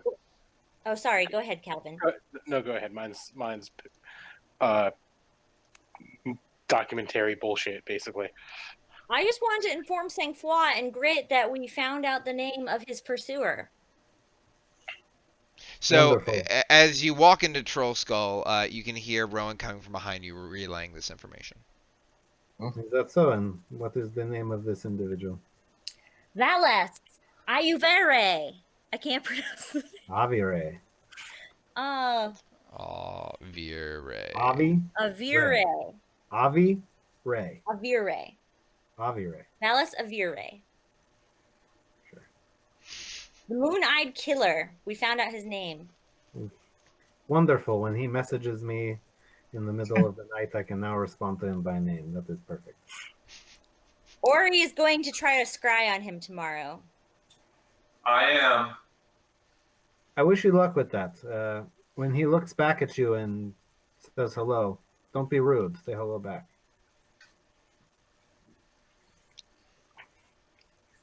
And Calvin is going to research. Calvin's already absconded up to his room in Rookery. And he is. I want to make this very clear, Bo. He is sending ravens messages to his network to inform them of this person of interest. Man, I feel attacked. I want to make very clear this time. All right, you send out ravens. Ravens are being sent out, guys, With encoded messages. from the Rookery. Calvin, I want to be clear. Rowan is wearing a bandolier. She's been wearing a bandolier this whole time. Is there anything else of note on this bandolier? Wait, isn't that your spices? It's filled with sand now, but You have pocket sand? A bandolier full of pocket sand. Bandolier Yeah. sand. Perfect. That's great. Bundles of bundles of sand. That's good. Good callback. Yep. So yeah, he'll send a raven to, but basically his general network. He'll go ahead and inform Trench, his contacts in the guard, Gillum, although that's probably a moot point. Because, nah, whatever. That'll work too. And tell them that this is a person of interest, but probably a secondary concern over the identity behind the recent populist uprising. Yep. And then at some point, Sangfroid would want to go up and find Calvin doing his studies or whatever it is he's doing. Packing a sea chest, actually. Ah, okay. All right, so you'll kind of see Calvin's door open, and as you'll see him packing a chest inside. Come in. You have a minute. Certainly. Have a seat. And he gestures that there's like a couple of places where you could sit. There's a desk. There's a chair. I prefer to stand if it's no different to you. Suit yourself. So, I assume, based on your packing, that you are indeed coming tomorrow. You would find it difficult to stop me. In your current state, I'm not so sure. You still seem a bit worse for wear. But better than when I last saw you, I will say that much. I cough a little bit. It's like, even today, which is the worst day I've had in a while, quite some time, I'm still better trained and in better physical shape than I was 4 years ago. And Sangfroid will hold out his hand in a handshake-like manner. Well, it is good to have you aboard then. Stop flash. There's not going to be a visible hesitation here, but I want to do an insight on this. See if there's something nefarious going on. Do I have an inborn advantage on that? Give me a second to consult my sheet.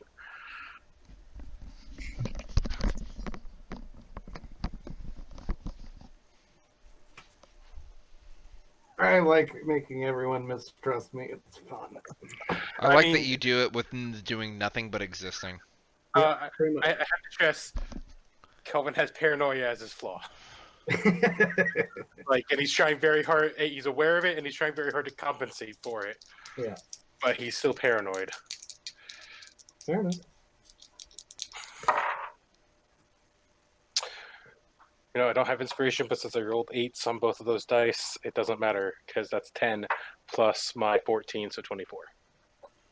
Are you trying to do something nefarious thing for My handshake has nothing to do with anything nefarious. You realize that all his fingers are actually made of poison. He's injecting you with each one right now. They're just needles. Yeah.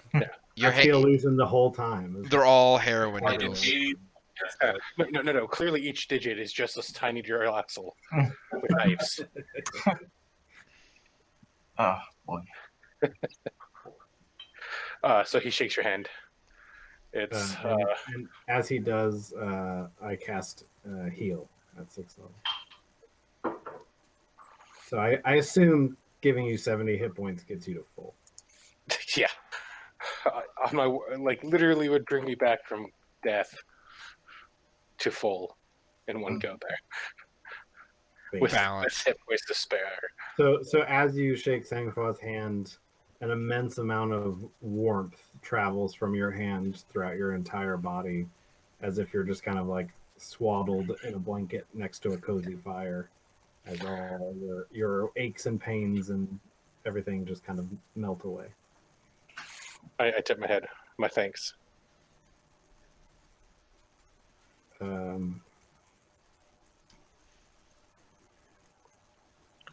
There's not a problem. He'll take his hand away. You looked a little bit worse for wear. I've had better days.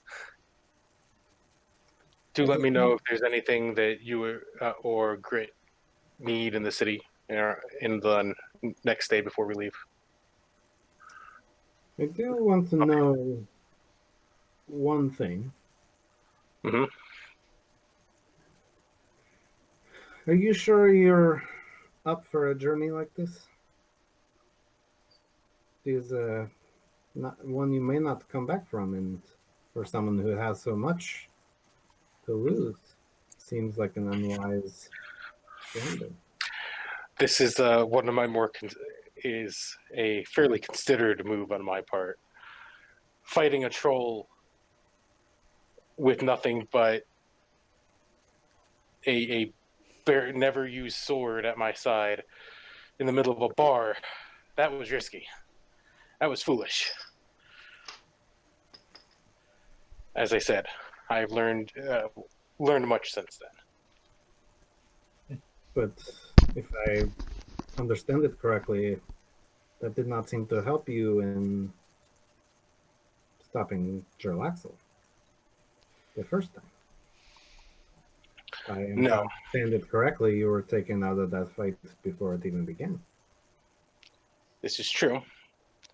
And he looks around to see if Rowan's around. Getting stabbed in the back will do that. Yes, but you let yourself get stabbed in the back. Oh, I remember. So I need to know that something like that isn't going to happen again.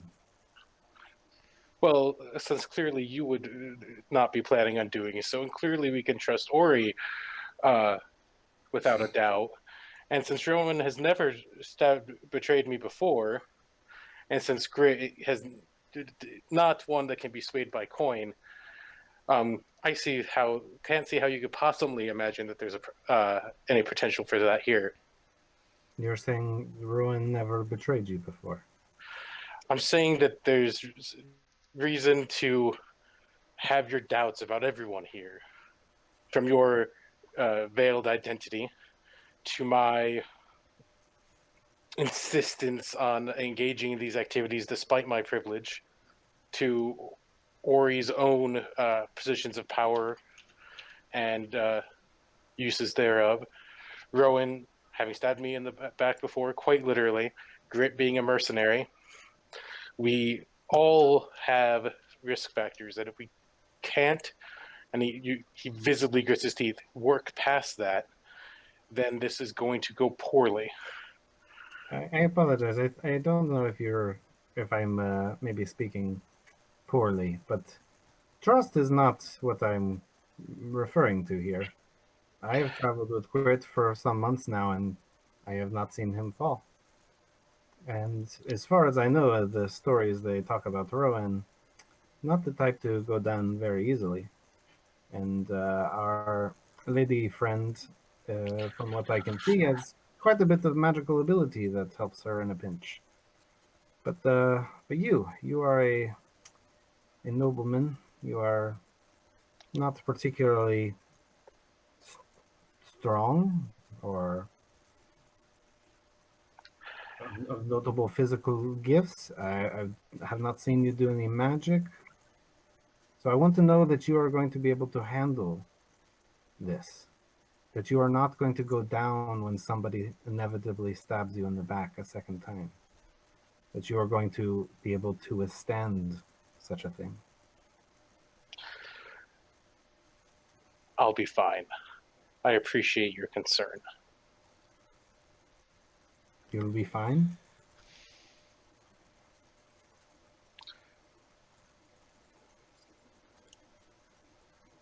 Look. Prove it. And I'm going to attack him with my mace. All right, roll the hit. Calvin, are you expecting to be attacked by Sangfroid? Considering he was thinking about doing something similar to prove it, I was debating about it. No, not entirely. All right. So, let me rephrase. You gotta. Yeah, I don't think he's completely caught off guard. Okay, sure. Yeah, I was gonna say if your flaw is paranoia, I don't know if you're ever caught off guard by this. Yeah, I don't have the alert feat, so I'm not mechanically protected from being caught off guard. Yeah, I know, I understand, but in this situation, So what did you roll to hit? let's see. Oh, pretty good. That is a 12 plus 8, so 20. That hits. All right, roll your damage. Okay, so that is. Ooh. Eight, Oh, this is going to be fun. 11. So 11 bludgeoning damage and 3 fire damage. Ooh. Where's that fire damage coming from? Fire. From the mace. That's a solid point. I will use my evasion to Reduce it by half. And I have the crusher feat, so it pushes you back 5 feet. That works for me. Go away. I'm hoping it pushes you into just like a chair or something, just for the flair of it. Okay, bear with me. I was tracking my lowered hit point totals with my temp hit points because I could. Yeah. Okay. So bear with me. I had to clear that out for a second. Not Okay. That makes it my turn, right? But yeah, after I do that, I'll pull the shield from my back and assume. Well, both of you roll initiative. That was technically the surprise round. Surprise, motherfucker. That's not so. Oh, that's pretty good. I got 23. I got a 4. All right, this seems appropriate. Then yeah, you've been pushed 5 feet away, knocked back. You were behind your desk, talking initially, and he pushed you into one of your bookcases. A few of your books fell off as you kind of braced yourself against it to keep your standing posture. But you have the opportunity to retaliate now. I'm going to use my bonus action to use Insightful Fighting. I'm going to need you to roll a deception check, sir. A deception check. Yeah. You're a bard. You're good at those. I'm so good at those. That is a 1. Woo. Natural? Nope. Woo. Oof. So I have a 29 on my. So you beat him by 28. Okay, then I am going to attack. All right, roll to hit. A drawing with my +2 rapier, obviously. Mm-hmm. Are you closing the distance? Yes, I will step forward 5 feet. Okay. I rolled a 19 plus 11. That's 30. That hits. All right, so that's going to be so close to a crit. 1d8 plus 7 d6s.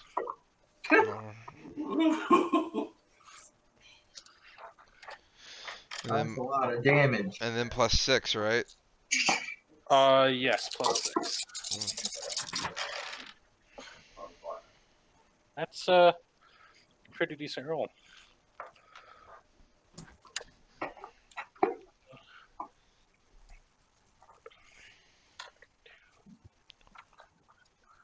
$41 damage.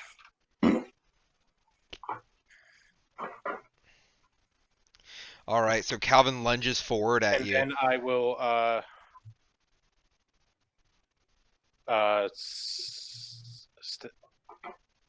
no, that's fine.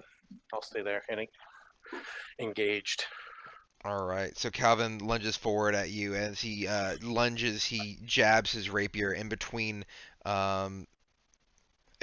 your armor and gets a deep pierce into you, hitting something a little bit more vital as you feel as he pulls out like a strain of blood follow suit. I hit him so good I knocked him off the stream. I win. right? Ooh, death. We lost Chris. What? Kris DC'd at a vital moment? Never. Oh, man. I think he's doing it on purpose to reset his HP count.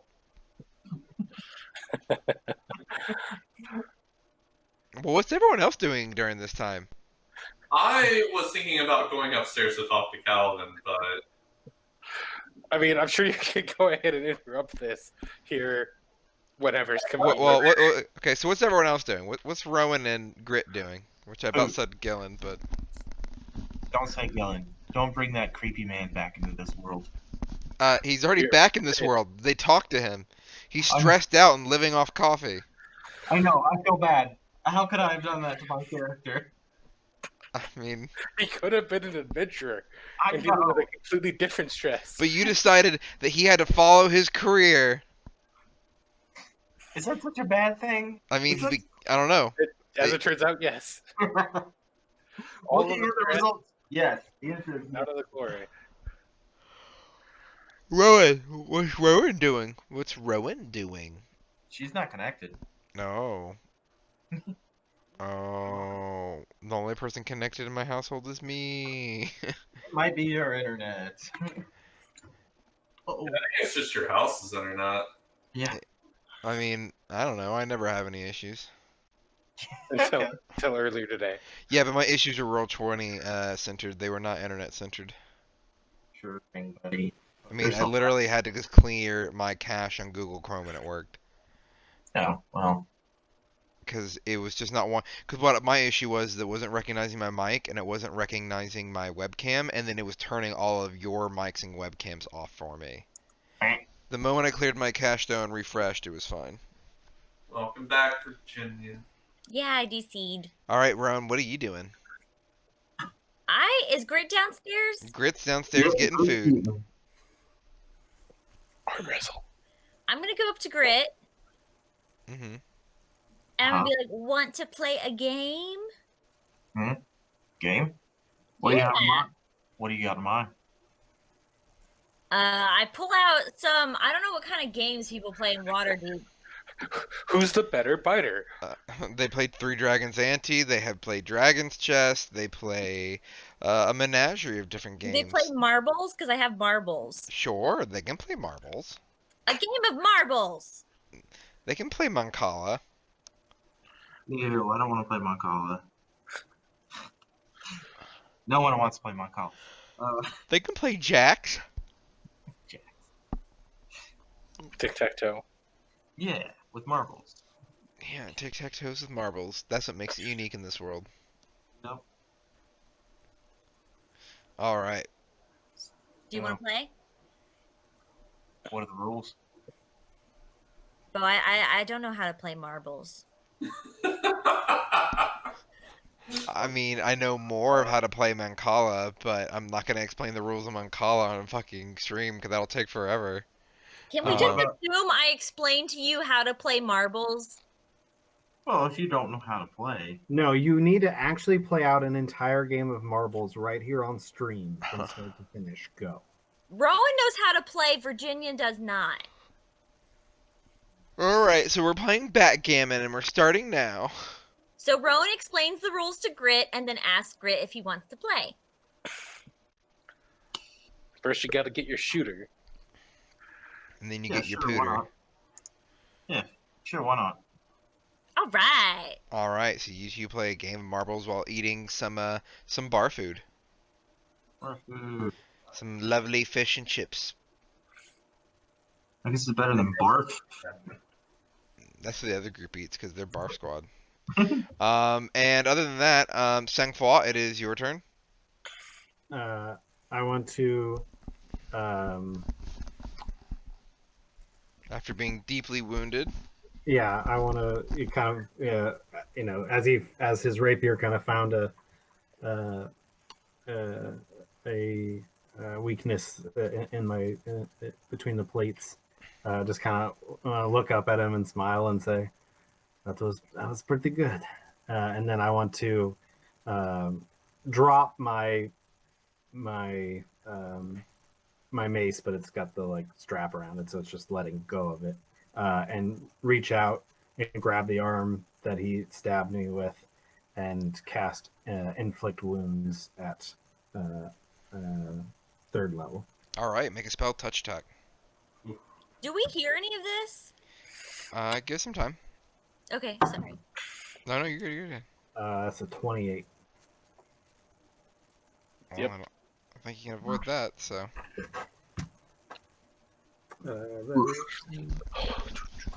you reach forward with necrotic energy flowing from your hands. And that was a spell attack? Yes, you can. You can evade for half of it. Dodge. Uncanny dodge for half All of right. it. Yep. Sorry, you can dodge for half of it. And Ori, if you will, go ahead and roll initiative.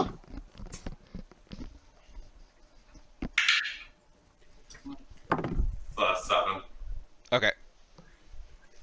Then you will be entering the upstairs into the home itself on 7 of next turn, where I believe you will probably still hear fighting. That is 28.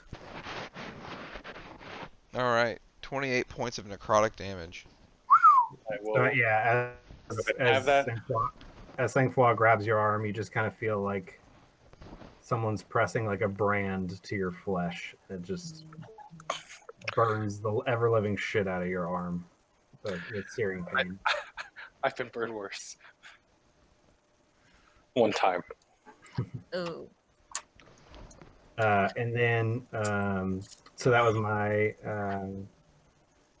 action, and then I don't have a bonus action to use, so that's my turn. Okay. All right, and then that'll bring us back to Calvin. All right. I'm going to draw a dagger using my movement.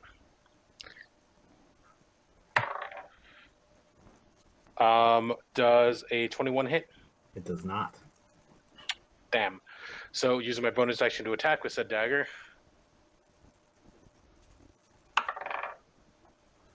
I miss and drop the dagger. I guess I tried to do something fancy.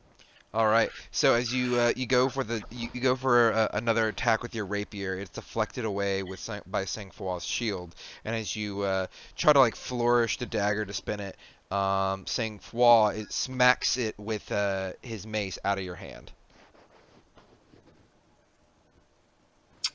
And with that, you'll hear as you open the door, or you will hear the clanging of metal as a dagger will skitter across the floor from one room out of a room coming in your direction. As you'll hear the tussle of a fight. I'm going to lean on the door frame and just watch. All right, you move on over and you witness and you see what's going on, and you just kind of relax. With that, Sangfroid, you're up. Okay.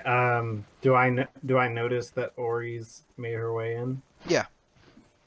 And but you can see her demeanor I'm assuming is fairly based on casual. her very seemingly relaxed nature, I don't get the feeling that she's here to intervene. Correct. My arms are literally crossed. Okay. Just like,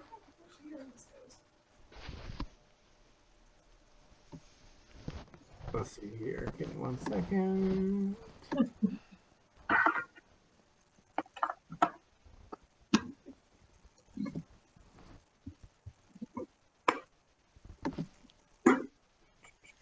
You weren't bloodied, are you, Sangfroid, with that 41 damage?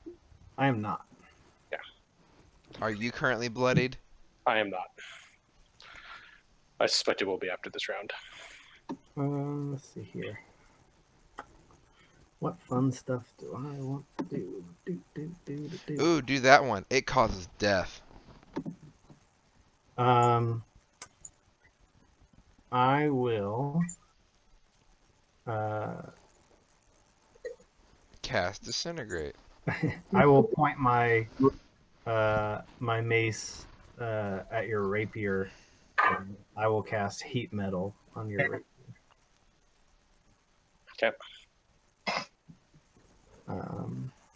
So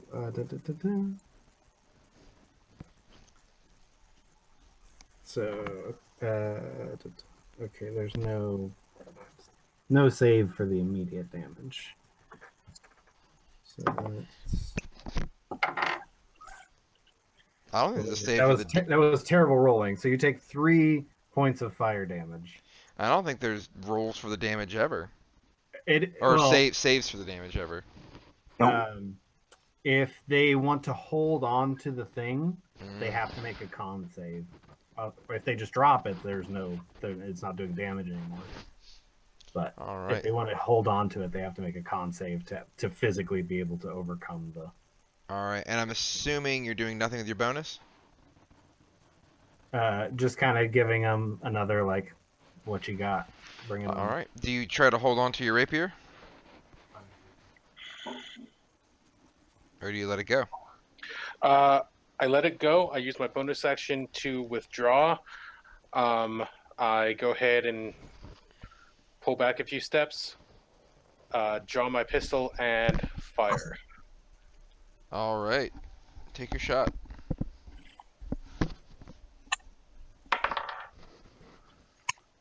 How's about a 27? 27 will hit. That's a D10 plus 7 D6s. Jesus.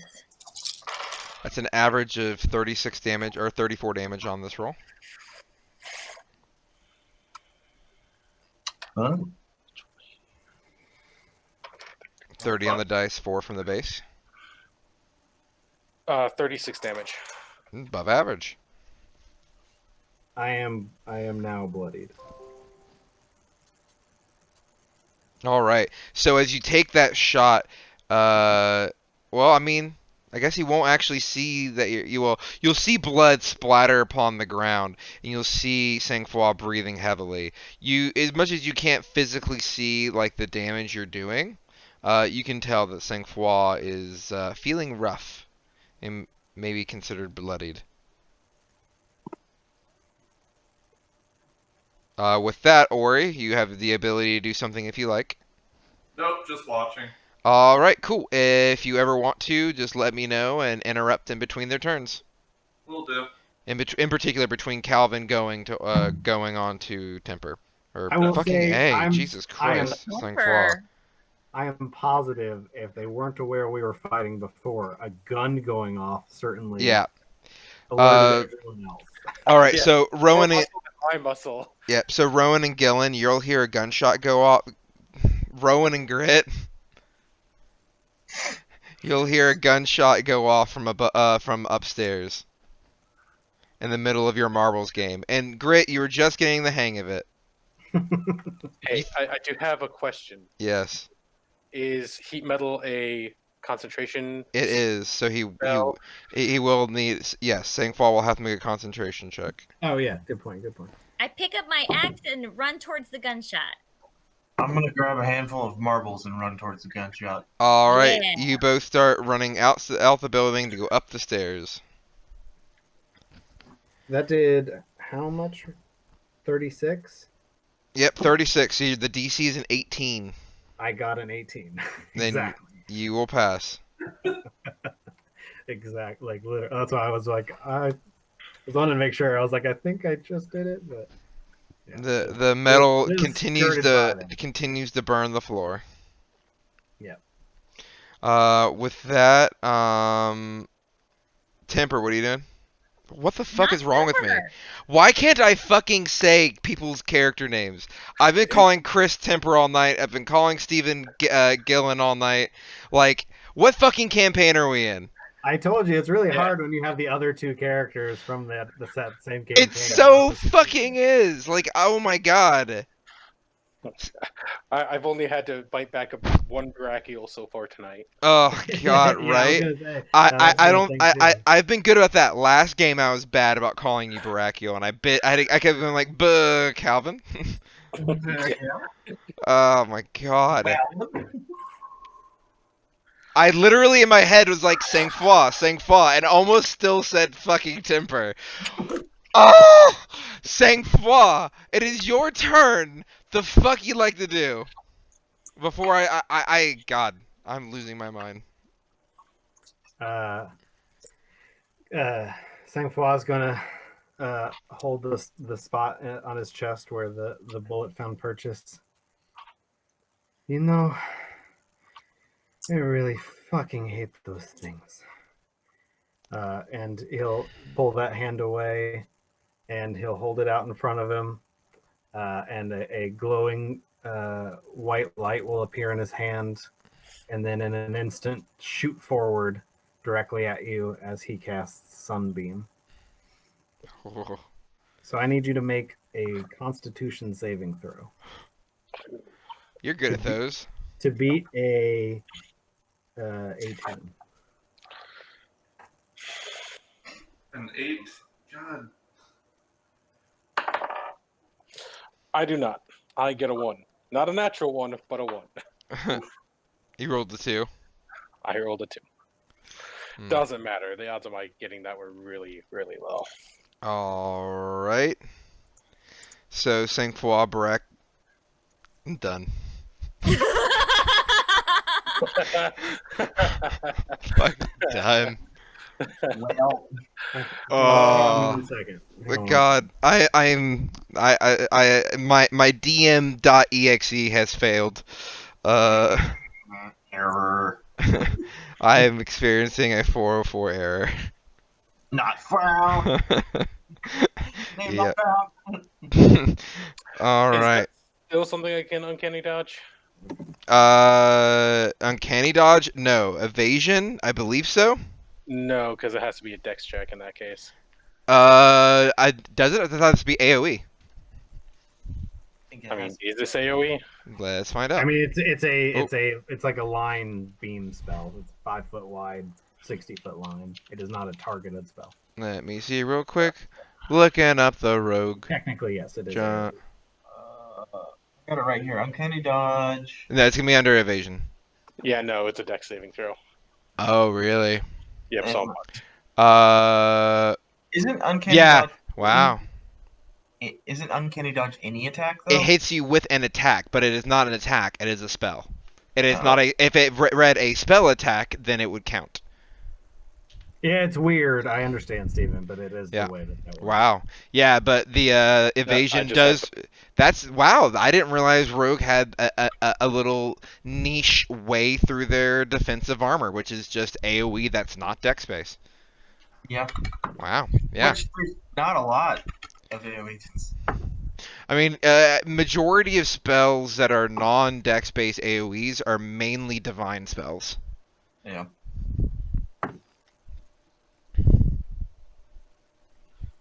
Such as Sunbeam. Yeah. Oh, we lost Calvin. You're a maniac. How much damage does Sunbeam do? 68 radiant. Oh, jeez. That's an average of 9, 8, 27 damage. And I did 30. You're above the average. Oh, and you can just keep it up too. That's great. Yep. Oh, yeah. The heat metal spell goes away, by the way. Just so you know that. Because they're both concentration. Jeez. All right. High level spells. Woo!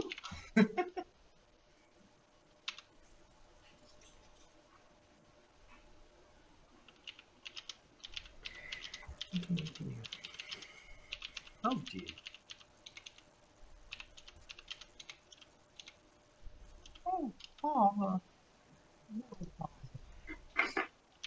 It's gonna be my next voice. Just when you But we are back when Carl gets back. It'll be Calvin's turn. Yeah. He just needs to know what just happened to him. Because it doesn't just do damage.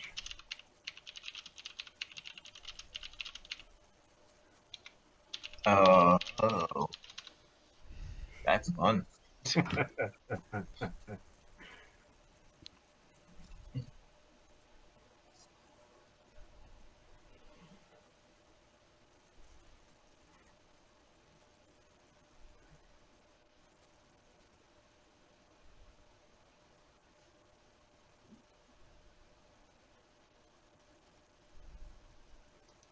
Oh, hey, we're up to 15 followers now, guys. Hey. Ow, ow, ow, ow. Stay alive. Stay alive.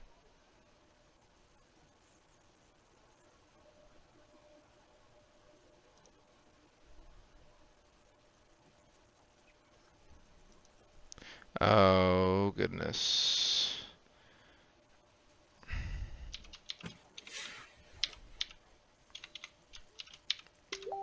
Hmm. Kitty Goddess is seeing this stream has. Let's see. I mean, we're not moving that much. So that was kind of frozen. Yeah, but no, she has it where her screen is still stuck when Sangfroid and Virginia were frozen. What? Yeah, was like a that was long time that ago. was over an hour ago. Oh no! That's no bueno. Wonder what's going on with Carl now. It's 2021. Who had internet being completely fucked up for 2021 on their apocalypse bingo card? Not me. Not me.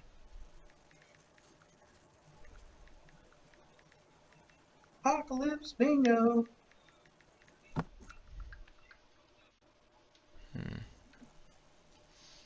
Yeah, I'm checking the stream to see if I'm witnessing any errors, and I'm not currently witnessing any. Hey, Fine on our end. he's back. Yeah. Pulled it up on your phone, and it's Yeah. fine. You hear me now? Yeah, Carl's back, guys. yeah. Unfortunately for poor Kitty Goddess. Can you hear me now? Yeah, I can hear you. Yeah. You're all good. We were having some viewers with stream issues as well, so I was trying to make sure everyone was taken care of. But we seem to be good currently. Yay! All right, so we are getting back to Calvin being smacked in the face with a sunbeam by his ally Sangfroid, who's testing his strength, and you took the damage of 30 radiant, the big 3-0.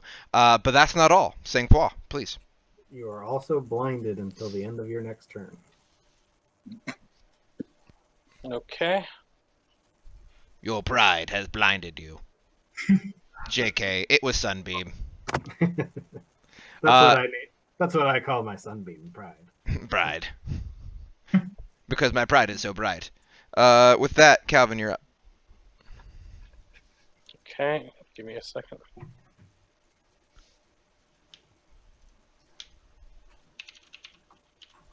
I have something I want to do. You will be able to do it after Calvin's turn. Perfect. Bear with me a second.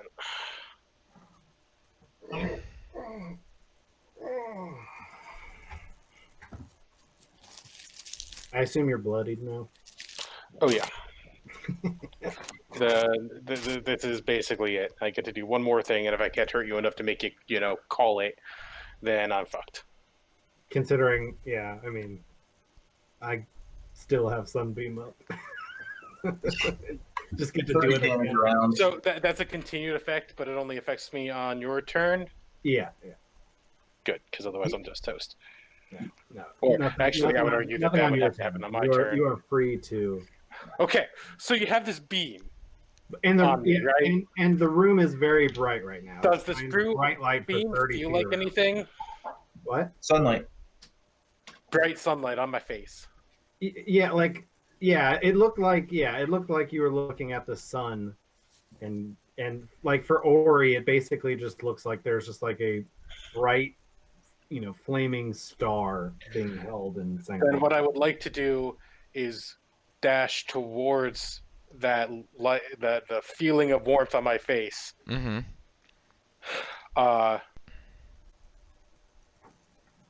And attempt to stab him one more time. Okay, make a dexterity saving throw, and if you're successful at that, you'll be able to attack with disadvantage. Okay. Give me one more second. I gotta check one more feature. Go right ahead. Ava, come get a pet. I think I have disadvantage. Oh, I have actual advantage, which I will spend to get myself up to. Let me see how many I have. I think I'm just down to 1. Chat. Let's go.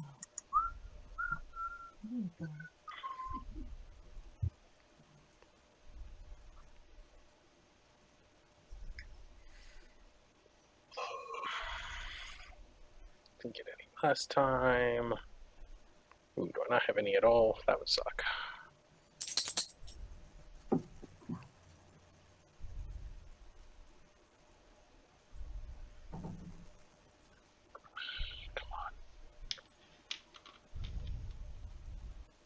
Oh, no, I used my only one already.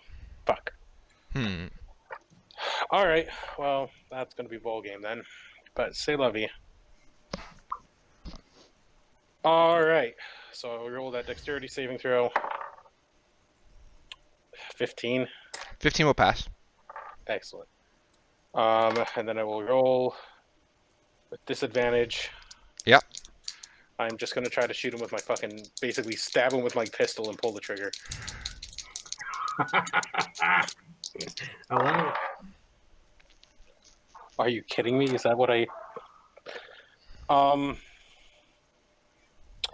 Well... what happens to the gun when I get a double natural 1? Oh, there's no way. No, literally. I was hoping that 1 was a 7. It wouldn't matter. I have disadvantage, so it would still get the natural 1. Yeah, Which but would have been better. that's a 1 out of 400. Yeah, How did you that do is the god saying that that this is gonna go poorly for me. Yeah, I need you to roll double your weapon damage. Oh. Plus, Is that really how guns work? So that would be 7 plus 4 if I'm adding my ability modifier to it. So 11. And all right, that's 11, and that's double, and that's 2 weapon dice. 2 weapons dice. I happen to get Okay. lucky and roll a 1 on the second damage die. Gotcha. All right. So the barrel of it will explode, and the shrapnel will hit upon you in your hand, and you will take 11 points of damage from your own weapon. As that'll happen instead of going off. Sangfroid, your armor will protect you from any actual damage. All right, and because I don't think it's appropriate for Uncanny Dodge to apply in this instance, I will drop. Okay. Just right in his face as it goes off. Yeah. All right, That took you to 0? Hmm? That took you to 0? Yeah. All I have right. 9 hit points left. Ori, you're technically next on actually, initiative. Wait. Oh. That key difference. Was I taking just the weapons dice, or was I adding my You ability score? took 11 points of damage. That's what I thought. You can uncanny dodge that though. No. It's- It wasn't an attack, so no, I can't. But It was also, an attack. thematically, it is doesn't make any it is sense. a result of an attack. Yeah, but it's an explosion going off in my hand. Like, I would argue a dex save over that would be more applicable, All right. but I can't see it. I do not think there's a good narrative way to not take that damage. If Sangfroid, saw this, he would catch you as you fall. He wouldn't let you just topple to the ground. So he's kind of just, before you, make contact with the ground, he kind of just catches your limp body. All right, Ori, you'll see Calvin fall after a loud explosion of the barrel shattering on this gun, and you'll see Sangfroid catch Calvin. What do you do? I'm gonna walk. I'm assuming I'm like 5-10 feet away from all of this. Yeah, you're like 10 feet away from Sangfroid. I'm gonna walk up behind Sangfroid, put my hand on your shoulder, whisper in your ear, "If you don't heal him right now, I'm going to kill you on the spot."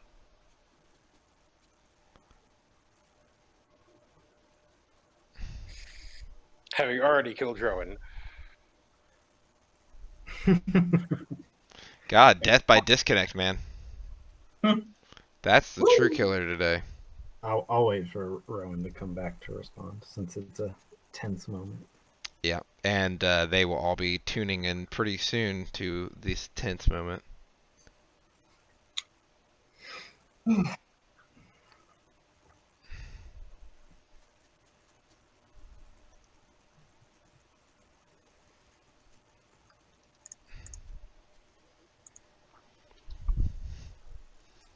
All right, we just need Rowan to get back on in here, and we can see how Sangfroid responds to this threat.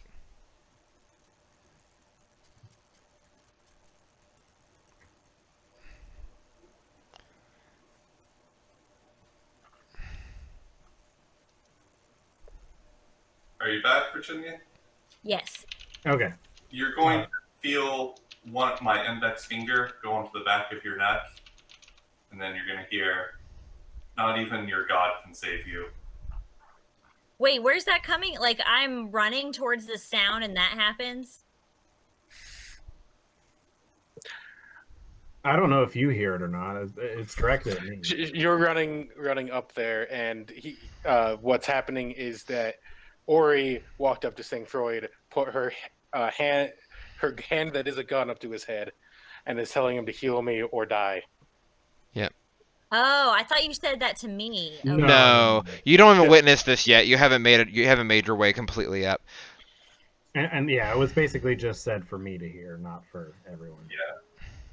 Yeah.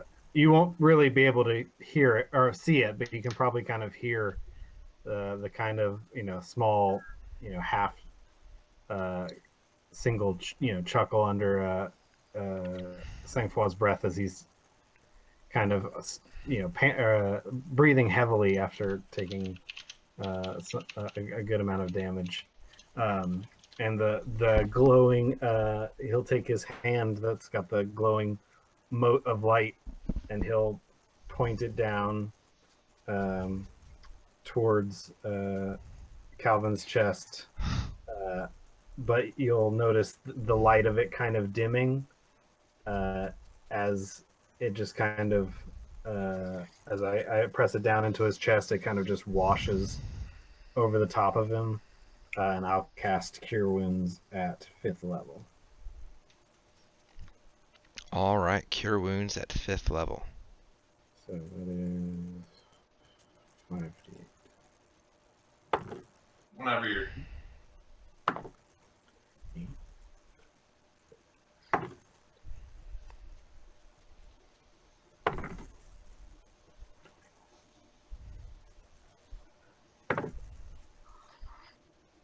27 points of healing to you. All right. With that, Grit and Rowan, you will run up the stairs, and as you get through the already open door, you'll see Ori with the hand on Sangfroid. Sangfroid holding Calvin as Calvin begins to gently glow. You'll see that he is bloodied and all torn up, but his wounds are starting to heal. What's happening in here? Oi, We're having a scrap. A scrap? Sangfroid, did you learn what you wanted to learn? Sangfroid will kind of gently let you down onto the ground to get your bearings and stuff. He's not dropping you. He's just kind of gently letting you, hold yourself up on the ground as opposed to him doing it. And he'll stand back up. Well, I have to say, we put up more of a fight than the last time. There may be hope for you yet.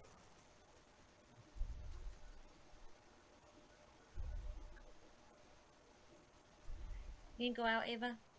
There may be hope for you yet. all right. Why are we?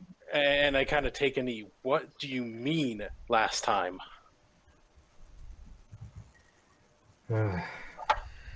It's funny being back here. Did Virginia just leave? Yep. She went to let the dog out. Okay. Give it a moment. Yeah, I'll wait. Oh, so I'm inciting this. Nah. You're inciting what I say next? Let's wait for Pretty much. let's wait for everything to come out, and then we can do it insights. Sure. Because there's no reason to roll an insight if he just tells you his intentions. I mean, I'm paranoid. I'm gonna roll it anyway. I mean, which is fair. Which is fair. But let's make rolls once this situation is complete. That's fine. It's. What did he say I about understand. last time? I said that he did better than last time, and then Calvin asked, "What do you mean last time?" What'd you say? I waited because you left. Okay. I didn't want you to miss it because it's obviously a tense moment. Yeah, sorry. Ava was pawing at me to really. Yeah, no, you're good. I understand. You got responsibilities.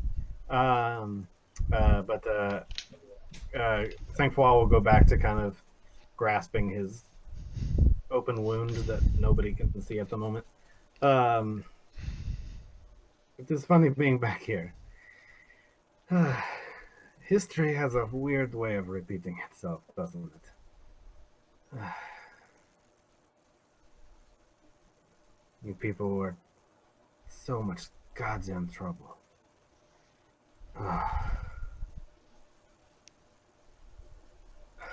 And I'm going to cast. You'll see the same glow that was just on Calvin put on myself. That I'll cast Cure Wounds at 5th level on myself. I'll do that. I'll do that math later, Okay. but just to kind of relieve some pain. Is my sword still hot? No, that stopped a while ago.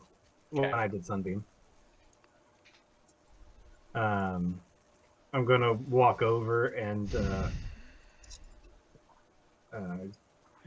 bend over and pick the rapier up, and walk back over and grab the blade end and hand you the handle. I take it. There's a fine weapon you have there. I have invested. What did you mean by the last time?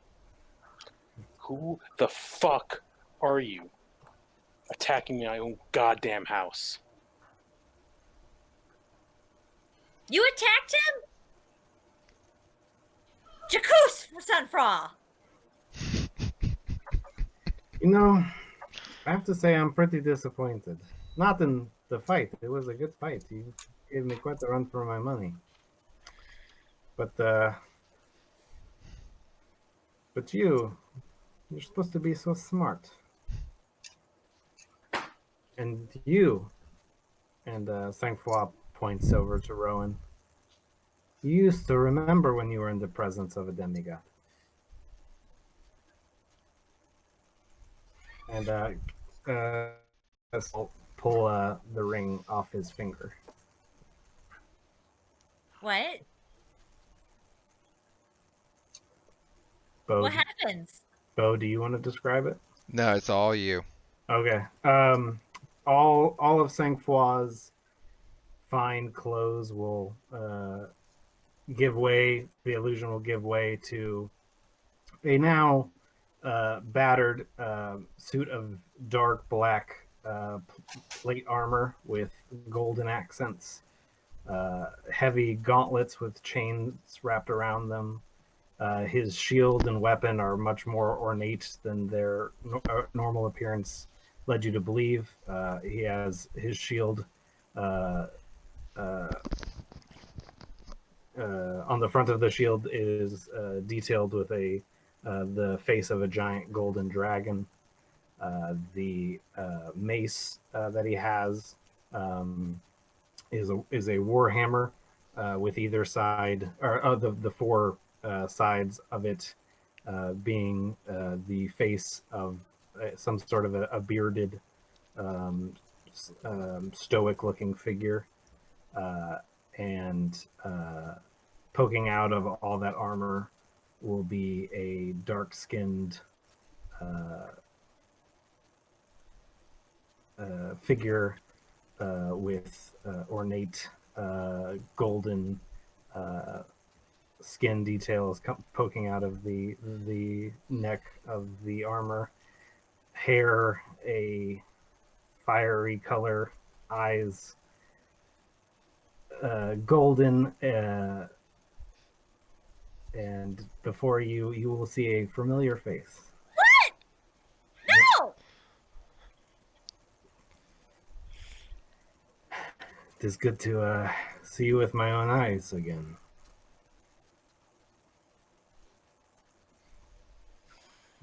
We have much to discuss. And that's where we're gonna end the game. What the fuck? I think Did anybody know about this? Who knew about this? I think Kelvin is just going to pivot on his heel and walk into his room and shut the door. Oh, gosh. Yeah. So, fun fact. Kris and I have had this planned for over 18 months. Oh, wow. I literally mentioned this the night the event happened. I've had this in the works for 18 months. Huh. And if Virginia ever says I can't keep a fucking secret, fuck you. Everything! Holy shit! Yeah, I kept that hidden from you. Yeah. I kept hidden from you that Temper was never dead. Has every evidence of being so, however. I looked. There was a body! There wasn't a body. No, there was no body. A massive amount of blood. Mm-hmm. I'm in shock. I My face is I frozen. saw it coming as it was happening. I was like, well, if it can't be, it doesn't really make sense for it to be this person or that person, and therefore it has to be, aha. Yeah. And there's no way Kelvin was going to be able to figure that out because he looked, he tried, he did due diligence 4 years ago to see if there was anything there. Yeah. The best thing is that I knew last game, but I had no idea who Temper was. Like, of Yeah, all when you the people revealed- to find when out. when I was revealing it to you, I was like, I don't think any of this has any consequence to JG. So, like, Really? it's a big reveal to someone who it didn't matter to. Yeah, it was actually, like, as perfect as it could be. Yeah. Yeah, but that's why, like, when Laryl, like, figured it out, she was just kind of like, oh, cool. What the literal fucking That's daisy? why she immediately trusted his opinion. Oh my god, 18 months? I know. Literally the night that it happened, when he pulled me in to have that discussion, he basically said, Gerlaxo doesn't really want to kill you. Like, he just, you were in his way. Would Temper give up and die, or would Temper, like, roll death saving throws and try and live? And I was like, well, he's a stubborn asshole. He would try and live. And he goes, okay, well, you passed your rolls. If you were alive, he wouldn't just leave you. You're coming with him. I was like, okay. Yep. Coming with him? What happened? Jarlaxle kept his end of the bargain. He said that he would not kill any of your comrades. Motherfucker. Now you have to re-question of whether or not he truly was an Oathbreaker. Oh no. That's frustrating. And the plot thickens! That was my whole motivation for going after Jarlaxle. Yeah, that was like majority of everyone's motivations for going for Jarlaxle. Yeah. I mean, Kelvin would still be going after him anyway because Fuck Jarlaxle. he's a liar Excuse me. and not to be trusted. My favorite's how Ori is still right. Oh my god, I can't believe this. I'm so glad we have this recorded. Me too. I'm gonna go back and watch it. Oh, 'Cause you I need to couldn't watch it. the faces very well. Oh, you need to watch it just for Virginia's face. Yeah. Yeah, Virginia was great. That Yeah. was a pleasure to watch. It was a pleasure to watch everyone's expressions. But, yeah. All right, so let's go ahead and wrap this up, though, real quick. If we can go ahead and give out inspiration. Well, holy shit, mine goes to Temper! Oh yeah. Speaking of which, 1 second. Yeah. Oh, I was informed, by the way, that I think I already told you this, Kris, but your name just means cold-blooded. It does? De Sand is of blood. Sangfroid can be interpreted as is calm or chill, and so the combination actually makes it cold-blooded. That's really funny. De Sand was just off the top of my head of a French name. I chose Sangfroid because it is an antonym of having a temper. Yeah, it is remaining cool. Yep. It was Yeah. it was a word pun this entire time. Yeah, Oh no! It was a clue the entire time. yeah. You're aiming it at being cold-blooded, which is great. Boom. It's official. How you doing there, Steven? I'm okay. Yeah, Wish you'd brought Gilliam in now. yeah. But I what get- you don't Gil- know, Gillen, It's not technically too late. yeah. I mean, Gillen could just say, "Fuck it, I quit." And Grit can be like, "Yeah, I need to go to Baldur's Gate to find my siblings." Oh man. So yeah, I genuinely did not see that coming. Even though I kept saying there was no body, I still was like, well, he's dead. Do you Yeah. remember? we Like, looked- when we were talking about that on the couch like a week or two ago, I don't remember what it was, and you mentioned that. Like I was doing my best to sell it of like, yeah, I don't know what happened to my body either. Like, I don't know if it was magic weapons. Like, maybe it'll come up in this plot. Like, who knows? Like, it's weird. yeah. You guys did a good job because I've never for a second thought that you were lying. At first, when Bo first told us, I thought he was lying, but as it became solidified, I was like, I Mhm. guess he's really dead. Well, cause like my first thing was to build a culture around making jokes and shit that Temper was dead.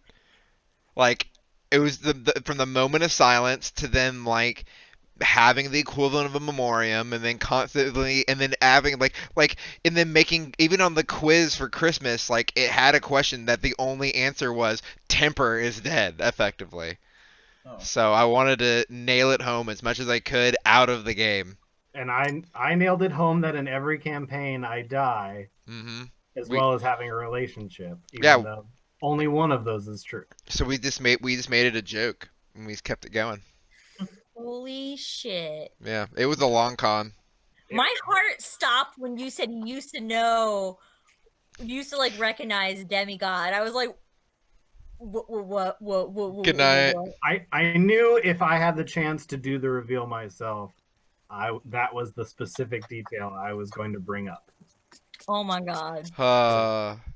Was that you used I'm to so recognize shocked. when you were in the presence of a demigod. Holy shit. All right. Hello, Well, we know where Rowan's goes. Grit, where's your going to? oh man, I know. there was a whole lot of stuff going on this game. Oh, so glad your name changed. So much easier to say Temper than fucking Sangfroid. No wonder you were having. Temper too. No Well, wonder. Oh, have that to was say, that was God, actually none of that was intentional. Being like, oh, I know he's tempered the whole time, so I'm gonna cut him temper. No, I kept fucking forgetting Sangfroid, and I kept forgetting Grit, and I kept forgetting Calvin. That was pretty much all genuine. No, But I and that felt same for so me. fucking When bad. I made the slip, it wasn't me falling into it. It was Yeah. literally because we were talking about temper earlier, Yeah. and so he was on my brain. But I was like, oh crap. These Yeah. accidental mistakes that have nothing to do with me bringing up the fact that I am actually temper are going to ruin the surprise that I am temper. Yep. That's the entire time. Like this whole game, I'm like, Jesus Christ, I am just fucking this up. Yeah, no. Uh, But the I fact that you returned- kept messing up Gillen too, I was like, oh, Uh, that's gonna sell it. We're coming back okay, around. I want to Sell know it. why. I intentionally flubbed the Gillen ones. I was like, oh, that's gonna save us. That's I gonna actually save us. flubbed the Brachial one too, but I was just trying to get the fucking heat off me as much as I could. I am so happy, Oh, but I'm Um, also it's- I'm not concerned kidding. because It's Temper so- didn't want to show us who he was. So I'm It's- like, oh no, is Temper gonna be pissed? it's so soon to be happy, Virginia. There's so much game to play. Oh no, Who no. knows? Maybe I'm just pretending to be temper. No, You don't know. he's still fucking Durlaxle, guys. Like Jesus. Yeah. Yeah, maybe I have a Let's fill that. secondary ring, and this is just another disguise. That's We'll literally have to find Durlaxle's out on the superpower. next episode. Oh God. Okay, Grit. Who's it going to? Mine's gonna go to Ori. One for not ruining the surprise, and two for the heal him now or die line. All right. I have a 7th level disintegrate just fucking ready. Good thing I wasn't actually trying to test that because that would have killed me. I had Now there is 29 hit no points. body. Yeah, I did fuck you up Yeah. real good. So yeah, as long as you Good. failed it, the base of disintegrate would do 40. Yeah. So. Yep. Yeah, you said you had 29 left. Yeah. Yeah, if I hadn't given my advantage to grit, Well, and that's assuming you failed though too, though, because that's a con save, so you're pretty good at those. if I hadn't given my advantage to grit for that investigation, I would have had an advantage in the pocket to give myself sneak attack and not disadvantage. So Well, you assuming wouldn't have been that- able to give yourself advantage. You would have just been able to. I don't need to, because of my insightful combat. Yep. That's why I was able to get sneak attack on you. Just once I made that successfully made that insight check, I had you for a minute. I can sneak attack you so all as long day. as you don't have disadvantage, As long as I do not have disadvantage. you have sneak attack. Oh, that's Yep. the wording of it.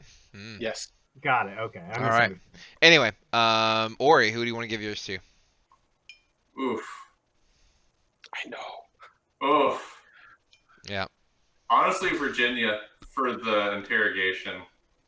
That shit was metal as fuck. This was a great game.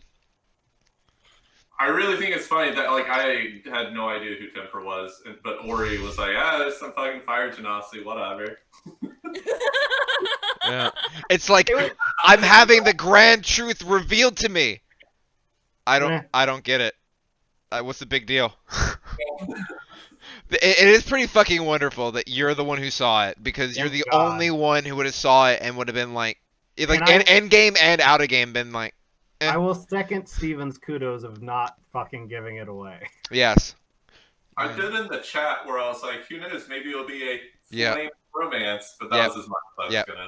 Yeah, whatever. Yeah, but luckily, yeah, because I think you said it would be like a fiery romance, and I'm like, heh. Because that's already such common lingo. It's like no one's gonna catch on that you're dropping. It's like naming yourself Sangfroid. It's really fucking subtle. All right. I didn't even know it was a word, and I was like, that sounds like a French name. All right, Sure, Calvin.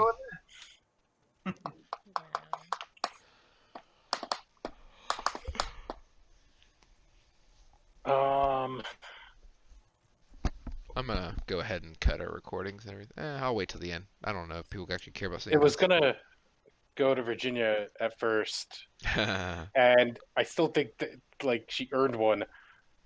But Jesus. Yeah,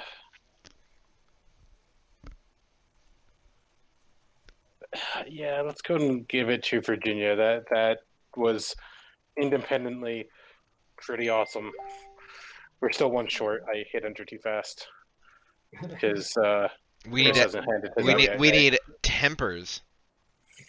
Yes, Temper will give his inspiration, and it'll make it easy on you to Mr. Calvin Waterson for a epic duel that I won't soon forget. Here I was thinking this was gonna be the first game we didn't have combat, and lo and behold, I was wrong. We didn't have combat. Oh yeah, we did have combat last game. Just JG and I didn't have combat last game. Yeah, you haven't had combat for 2 games. I have a feeling that'll change because pretty Calvin quickly. doesn't shout for help in his own house. He shoots people. All right. That the campaign was last time. We will cut the stream there.